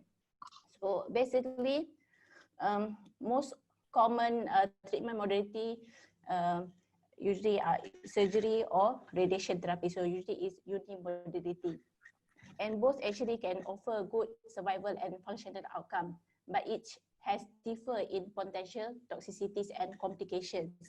So in this case, patient should be offered the risk and the benefit discussion. Okay. So another thing is the voice outcome between the radiation and the surgeries. Both offer reasonable opportunity for voice preservation. And data shows controversial regarding which treatment modality offers superior voice outcome in glottic carcinoma, early glottic carcinoma. For example, like some observational study and one RCT shows there is a better vocal quality in radiation, whereas there is another two meta-analysis and one observational study shows there is the surgical is favorable in improving the rate of the laryngeal preservation and also voice outcome. And another point that important to point is the choice of the initial therapy also impact the option of the treatment in events of recurrent. For instance, let's say we offered or this patient is subjected for transoral surgery, so we can preserve the option for future radiation to treat the residual or recurrent. Whereas if patient is subjected for radiation therapy, and in case if patient had recurrence in future, so it's difficult for the surgeon to do the surgery to the previously irradiated field, okay, because usually it carries higher risk or complication. So basically, radiation therapy in early laryngeal malignancy, especially for glottic cancer, is quite simple. So usually we can just get away with 3D radiation therapy.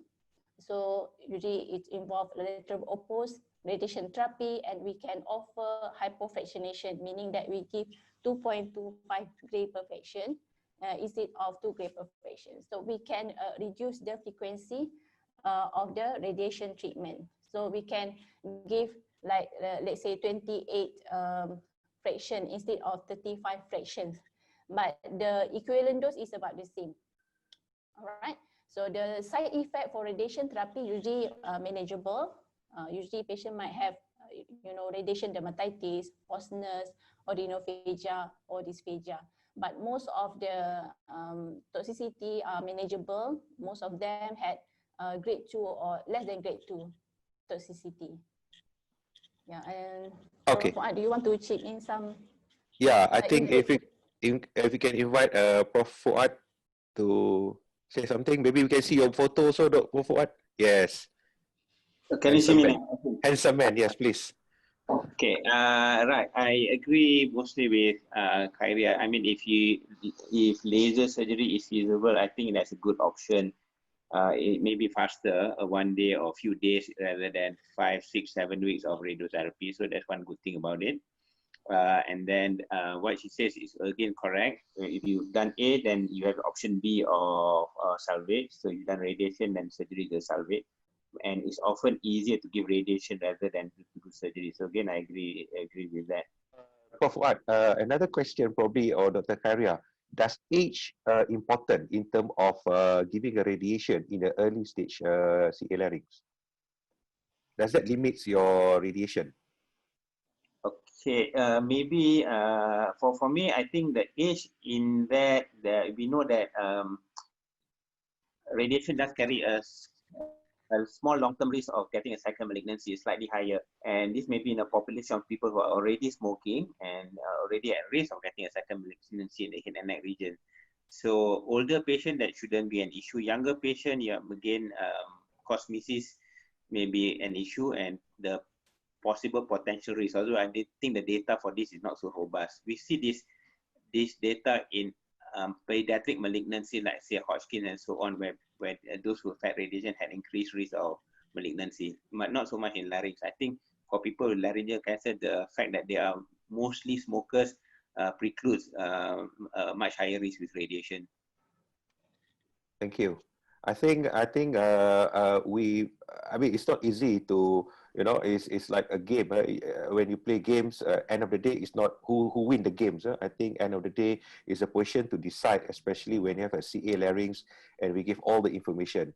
So I think that can conclude the first discussion. Yes, thank you, Prof. Aziz. Okay. I'll be still continuing with the second case.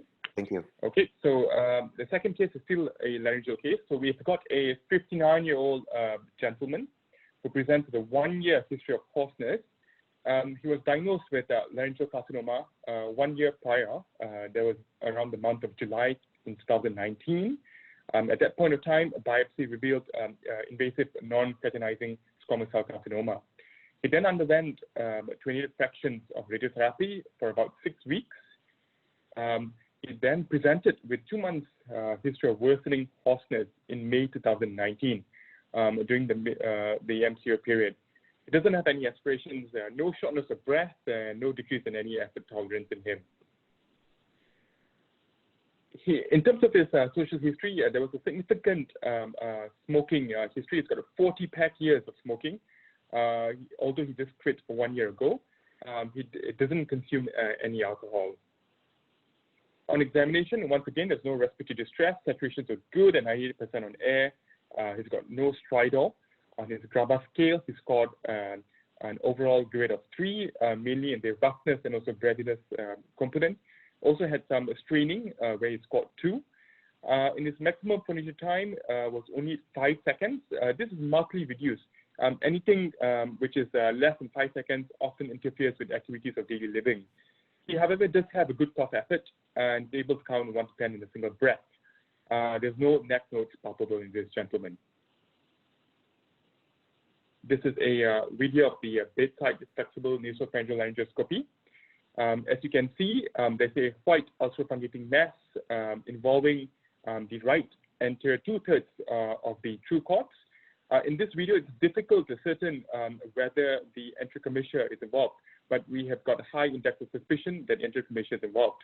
Also to note that although you see some penetration of saliva in this video, this is transient as the penetration of saliva is caused by a temporary loss of sensation due to local anesthesia, which was administered for the flexible nasopharyngeal laryngoscopy. Also to note in this video, I'll just play it again. Some of you may have caught this, the right vocal cord was also immobile in this video.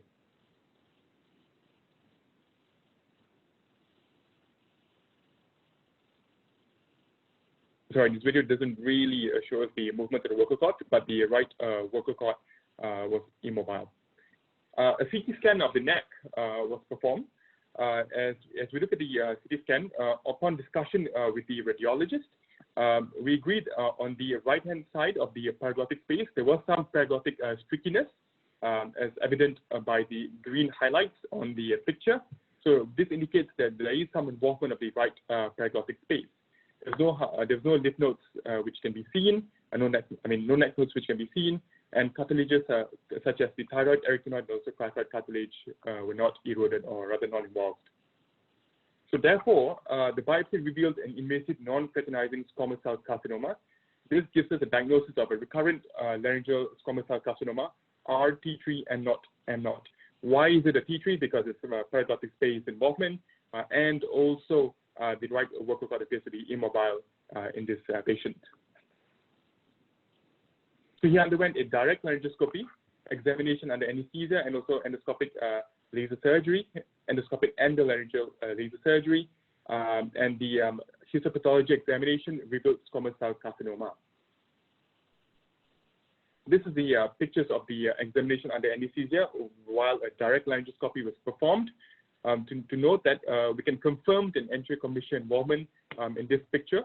As you can see, the right side is ultrafungulating mass involving the anterior 2/3 of the vocal cord. There's also a slight whitish mass which can be seen in the left false cord, which is also positive for SCC. And this is he underwent a type 6 laser codectomy, which is a extended laser codectomy involving the right anterior 2/3 of the anterior 1/3 of the true cords, also involving the we've also removed the anterior commissure and also the left anterior 1/3 of the true cords. In this laser codectomy, the surgeon had to resect a little bit of the base of the epiglottis for better visualizations of the anterior commissure. For the benefit of our ENT trainees, this is what you call a keyhole appearance of the glottis after a type 6 laser codectomy. So we now reach the discussion section, in which I will once again hand over to Professor Razif. Thank you very much, Dr. Hadib. So what we are dealing here is with early stage of CA larynx, and then now we have a recurrent tumor, T3 laryngeal cancer. And as you can see, there is a fixed vocal cord, right, Hadib, on one side. So a few things that we want to discuss and get an opinion from the panelists. The preferred modality for recurrent T3 laryngeal cancer. May I invite one of the panelists to give some input? What can we do for this patient? In this patient, the patient has a recurrent T3 laryngeal cancer in a background of a patient who have had treatment with endolaryngal laser. So we need to take into account that the larynx is functional. So you have to remember that the patient doesn't have any stridor, do not require tracheostomy. There is no significant history of aspiration. So the patient is swallowing well and has no dysphagia. The only function that is impaired now is the function of speech. Yeah? So in this case, it's a recurrent T3 laryngeal cancer with a preserved function. So in such instance, because we have tried twice endolaryngal laser surgery, so it seems that we can deem that the patient is a case of failure of endolaryngal laser surgery, unless if it's, let's say, treated in other centers where you have limitations in surgical exposure, and now you feel that you have better laryngoscope, you can improve on the surgical exposure, you can redo the treatment with another endolaryngal laser surgery. But if, let's say, in this case is treated in the same center, we are sure that we had good surgical exposure, it's just that the patient failed this modality of treatment, we should go to other treatment modalities. For me, there are a few options that I can consider. Number one is either concurrent chemoradiotherapy if the patient has no history of radiation before to preserve the function. Number two, the patient can opt for open partial laryngectomy because I can see that the contralateral vocal fold is still mobile. So I know that we still have one functioning cricoarytenoid unit. So at least we can perform a frontolateral partial laryngectomy. And option number three, which is also applicable, there's some patients they are so psychologically drained because of recurrent tumors. They are so anxious. They really want to have one surgery and basically have higher survival, higher rates of tumor control. So in these patients, to treat the tumor oncologically, it is still justifiable to perform total laryngectomy with a selective night dissection and at least a hemithyroidectomy. So, but if you're talking about preserving function, this is not a viable option. That's my take on it. Thank you, Prof. Mahmoda. Maybe Prof. Marina, you want to say something? Yes, Prof. Mahmoda has given her input in scenario where the patient has recurrent T3 laryngeal cancer because of failed endoscopic laser surgery. But in the instance, like in this case, this patient failed radiotherapy, had received radiotherapy, and now with T3 fixed vocal cord, although it is functioning, I think I personally prefer total laryngectomy as salvage surgery, because although in this case we presented that we have done endolaryngeal laser surgery, actually to determine where is the margin of the radiotherapy is difficult. Like for the instance, in this case, we were quite happy that we have resected all the tumor. Patient has a little bit of aspiration post-operatively, but the surgical margins that we have taken before we end the surgery all positive, and patient still ended up with total laryngectomy. Thank you, Prof. Marina. Prof. Zul, do you want to give some input about recurrent T3 tumor post laser surgery, post radiotherapy? What is your take on this? Yeah, I think I agree with Prof. Marina, because if still you see it keep on recurring and the quality of voice is not there, we have to clear up the tumor first, salvage laryngectomy, and then after that we do speech rehabilitation afterwards. Okay, that's my input. Thank you, Prof. Zul. Maybe one last question to either Prof. Fuad or Dr. Khairiyah about re-radiation, because some people keep asking about re-radiation. So can you give some input, Prof. Fuad, about re-radiation in this case? But re-irradiation is always difficult. One is that look like quite a big bulky tumor, so you need high doses, and your chance of getting good voice control is going to be really poor. And the second one, which is more serious, is the chance of getting complication, especially like laryngeal necrosis. So that would be both painful and dangerous. So I am fairly conservative about re-irradiating the larynx unless it's another very small tumor. But otherwise, for big recurrent, I don't think it's a good modality. The chance of good control is very poor, and the chance of complication is pretty high. Thank you, Prof. Wan. I think this case usually have a so-called a difficulty in terms of managing, because you at one end you're talking about possible preserving the function. On the other end, you're talking about a tumor clearance. I think this is another message we want to take home for everybody, including us as well. Even though you think the function is there and you try to do some conservative laryngeal surgery, bear in mind, if you're not doing it frequently, you might again, facing a recurrence. And again, we listen to our friends in oncology in terms of irradiation might give more problems than benefit to the patient. I think in these cases, patient comfort, as mentioned by Dr. Zul, Prof. Zul, and Prof. Marina, is not wrong for us to do a laryngectomy in these sort of cases, in which you will see some laryngeal cancer, despite our initial treatment, they keep coming. And I think before we have more complication of treating this patient, I think take out the larynx is a good option. The third case is a 42-year-old lady with no comorbid, presented with right neck swelling for 1 month. It was painless and not increasing in size. There was no associated symptoms such as hoarseness, shortness of breath, or constitutional symptoms. There was no significant family history of malignancy. She is not a smoker. Examination revealed a single cystic mass at right level 4 of the neck, measuring 1.5 by 1 centimeter. An endoscopic examination of the upper aerodigestive tract showed normal finding. Fine needle aspiration was performed to the neck swelling and yielded 4 cc of hemoserous fluid. The swelling subsided after the procedure, and the fluid was sent for cytology examination. However, it was acellular. And the patient was under follow-up and noted the swelling recur after 1 year. This time CT scan was performed, and it showed a mass with central hypodensity at the right neck, posterolateral to internal jugular vein. The thyroid glands were normal, with no abnormal mass seen within. It was proceeded with excision biopsy of the mass, and HP showed a multicystic lesion lined by single layer of pseudostratified follicular cells. Often any nuclei and psammoma bodies are detected.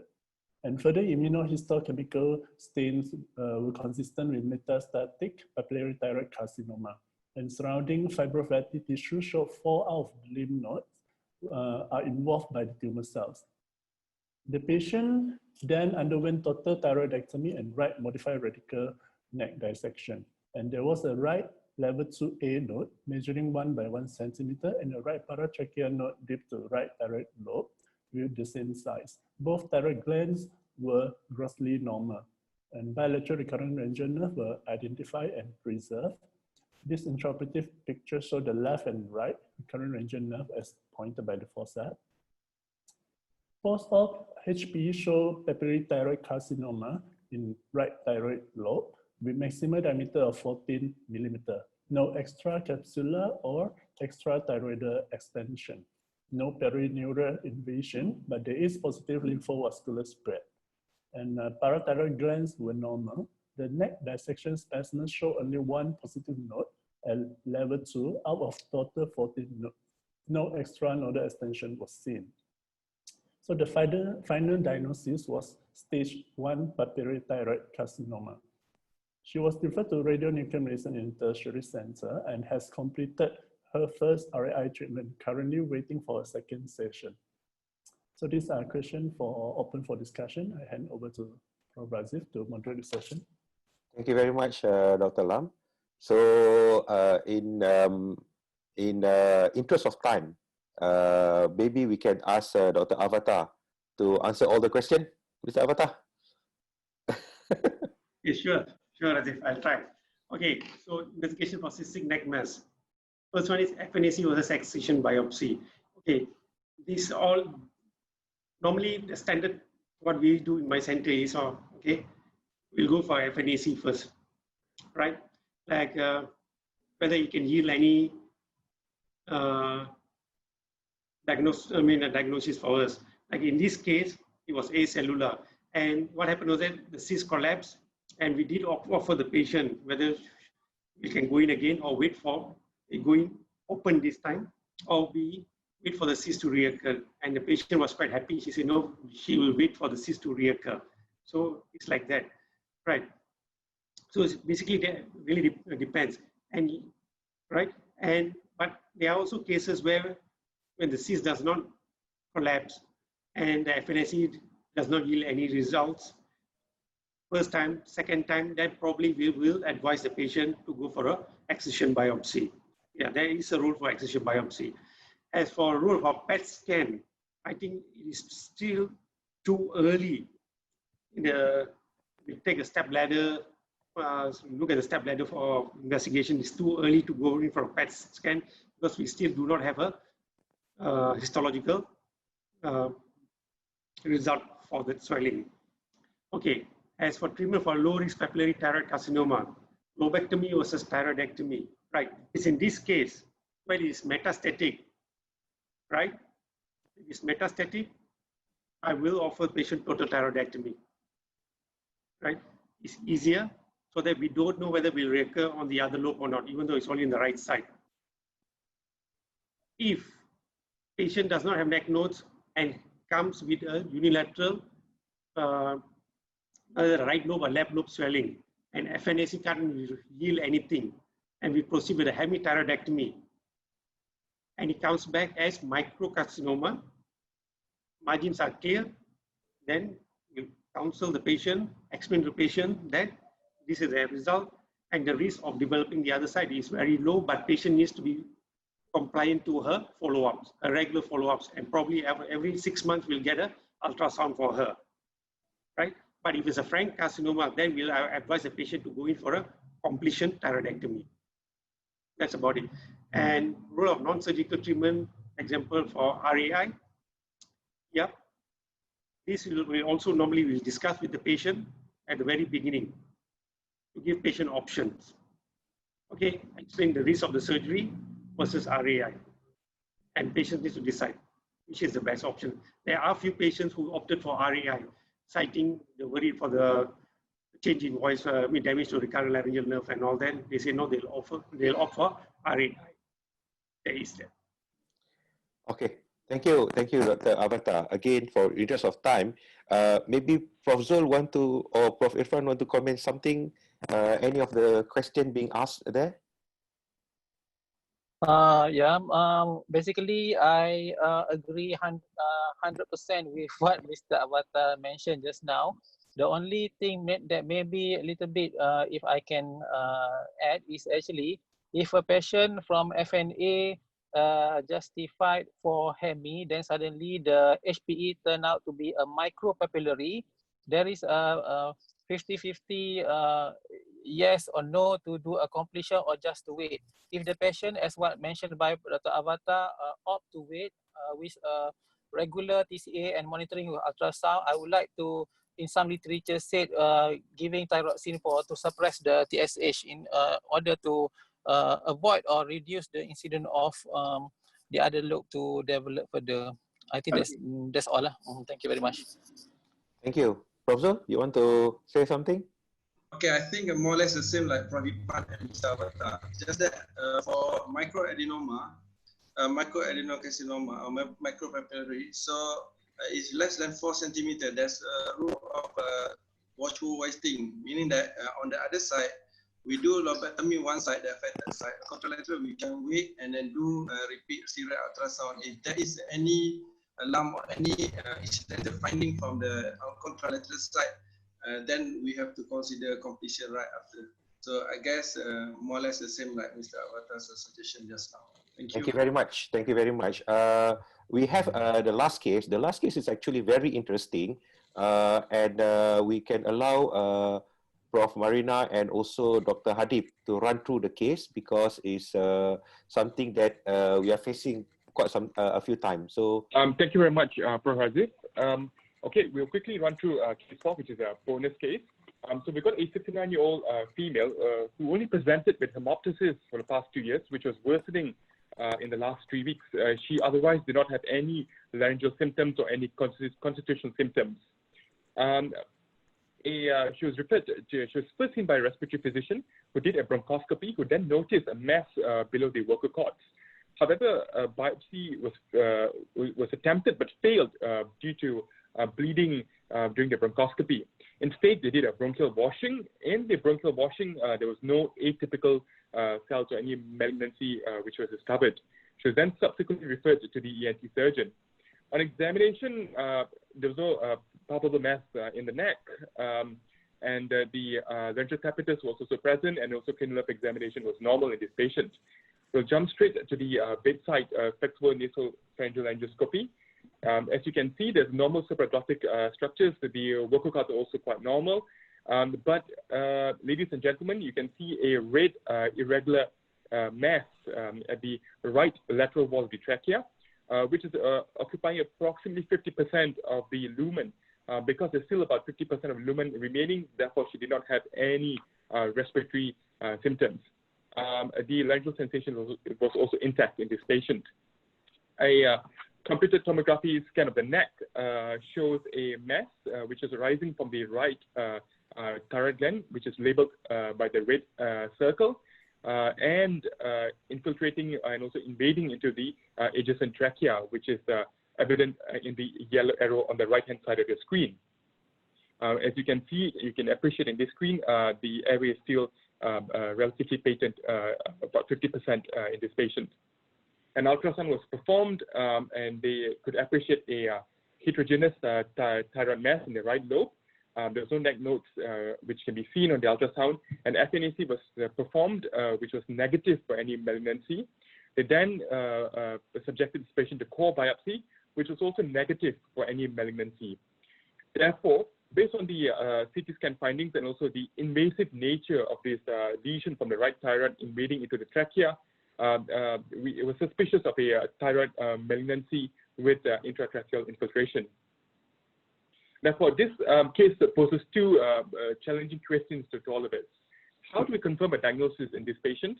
And secondly, how do we secure the airway for this patient? For that, I'd like to hand over to Prof. Marina, who would enlighten us on how to answer these two questions. So I would discuss based on what we have done for this patient. In our center, we don't do thyroid, ENT do not do thyroidectomy. So we had a multidisciplinary team discussion. And from the discussion, the behavior of the tumor and the findings on the CT scan is really suggestive of thyroid carcinoma with tracheal infiltration. So therefore, the question now, should we get the biopsy from the trachea and then wait for the HPE and plan accordingly? And if we want to do the biopsy, how are we going to do the biopsy, because it is below the trachea? Sorry, it is below the vocal cord. So after the discussion, we have decided that we performed, can we move to the next slide? Okay, thank you, Prof. Marina. So just to cap it and also in a nutshell, the patient underwent a direct laryngoscopy and also biopsy of the intratracheal mass. She also underwent a total thyroidectomy, a window resection of the involved trachea, and also a tracheostomy was performed. And interpretively, there was a right thyroid mass, which is also infiltrating, also occupying the second to fourth tracheal ring. Therefore, the window resection was performed at the right lateral tracheal wall. As you can see, these are the intraoperative pictures. When after performing the total thyroidectomy, we could appreciate a residual tumor on the tracheal region on the right side of the tracheal wall, as demarcated by the yellow arrow. Then we go to the next slide. In this video and in this picture, Prof. Marina has performed a partial window resection of the involved trachea. You can see the endotracheal tube is being inserted into the trachea, and the patient is being ventilated at this point using an endotracheal tube. And in this picture, after performing a window resection, the resected part was anastomosed with the sutures. And then DL scope was done, and a laryngeal microdebrider was used to debride the intratracheal tumor. She was then Hardeep, can I stop you there? Can we go back to the previous slide? So actually, this picture, this is done before the thyroidectomy was performed. So what was done, because there's an issue of how to intubate the patient, because this patient has a soft stridor and 50% occlusion of the airway. And if we intubate the patient, then how are we going to clear the tumor? So the decision was we performed direct laryngoscopy and tubeless ventilation, which is jet ventilation. As you can see, there is no endotracheal tube in the trachea. And we proceeded with debulking the tumor using laryngeal microdebrider, and the hemostasis is secured using monopolar suction diathermy. So when the airway is good, we help the anesthetist to intubate the patient with a NIM tube for nerve monitoring, tube. And then after that, the endocrine team proceeded with total thyroidectomy, and then ENT team did the sleeve resection or window resection of the trachea and leave the center part for insertion of tracheostomy. You may continue, Dr. Hardeep. Thank you, Prof. Marina, on enlightening us with the procedures. And so histopathology confirmed a follicular thyroid carcinoma with infiltration into the trachea.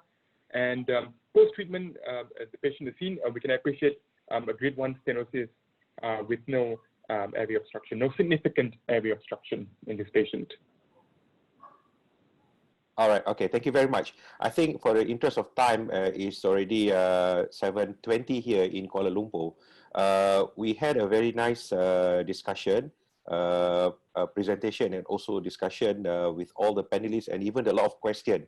A lot of questions have been answered. So I thank the panelists, the lecturers, the teachers for answering the question. There are some questions probably cannot be answered because we have a lot of questions being asked. So before we end, I go along with the photo that I have in front of me, just for the teachers to say a few words. The keyword is a few words before we end. Take home message. Maybe we start.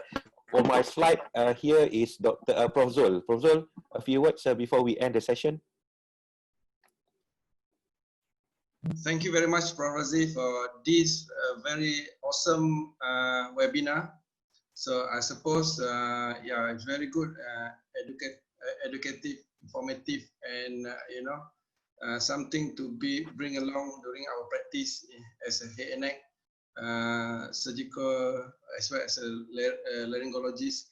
So yeah, so thank you very much, and yeah, well done. All right, thank you. Dr. Rohaizam, any take-home message? Because you are second on my slide. Okay, thank you, Prof. I think this webinar is very good exposure to everybody, and we can keep in all the experience from KKM and university hospitals.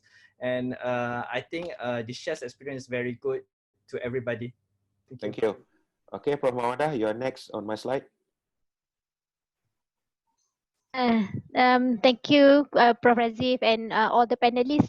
So basically, I think we progress in our surgical technique. I can see nicely that we are moving on from just performing total laryngectomy, and we're employing steps to reduce complications and even improve outcomes after surgery. And similarly, it goes for thyroidectomy. So I'm pleased to see that. Thank you. Dr. Khairia. Actually, I want to comment a little bit regarding the non-surgical option of the thyroid just now. Yeah. For thyroid cancer, especially like a well-differentiated tumor, as possible, we do not give option non-surgical option in thyroid, because thyroid cancer is one of the best prognostic tumor. You know, it is true for most of the gross or solid tumor, because if you don't resect the tumor out, we cannot achieve cure. So in this case, we, if possible, we want to convince patient, look, so you should go through the surgery, and we will do the whole body scan and see whether she needs radioablative iodine later. Dr. Avatar? Okay, just like to, for our colleagues out there, especially the final years, masters and all that, don't be scared of the neck. That's our forte. Right. Thank you. Dr. Hadid? Thank you, Prof. Azif, for the benefit of our trainees, ENT trainees who will be sitting for exams.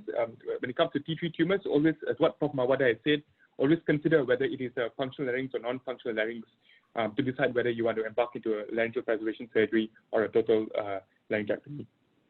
Thank you, Hadid. Prof. Marina? Thank you, Prof. Razif, for organizing this great webinar. And I feel so pleased because I learned a lot from other panelists as well. And thank you for the participants who joined the webinar. Just my last input, I smell some confusion about anterior commissure tumor management. Some participants are confused that they think anterior commissure tumor is contraindicated for laser surgery. The answer is no. Anterior commissure tumor is not a contraindication for endolaryngeal laser surgery. It is a contraindication only if the CT scan shows inner perichondrium is involved, or you can't get adequate exposure to clear the tumor that you compromise the surgical margin. Thank you. Thank you. Thank you, Prof. Marina. Prof. Nuasa, you are next. Any last word? Okay. Okay, first of all, congratulations to Prof. Razif and also the panelists for organizing this such a wonderful webinar. So I just want to highlight about this one, the take-home message for the management of CA larynx. I think that we have discussed. I think we need to, discuss with the patient the option of treatment carefully. Thank you. Thank you very much. Prof. Norafiza, yes. Please unmute yourself. Unmute. You're muted, Fiz. Thank you. So just a quick one. So apart from the surgical techniques, I think instrumentation also play a critical role. And as far as thyroidectomy and laryngectomy is concerned, I would advise those training who are interested to pursue in head and neck surgical oncology to also invest some money to buy the surgical loops. Okay. That's all. Thank you. Prof. Irfan, are you there still? Yeah, probably, but without video to avoid interruption again. So my take-home message is that good surgeon know how to operate, better one know when to operate, and the best of great. Prof, yeah.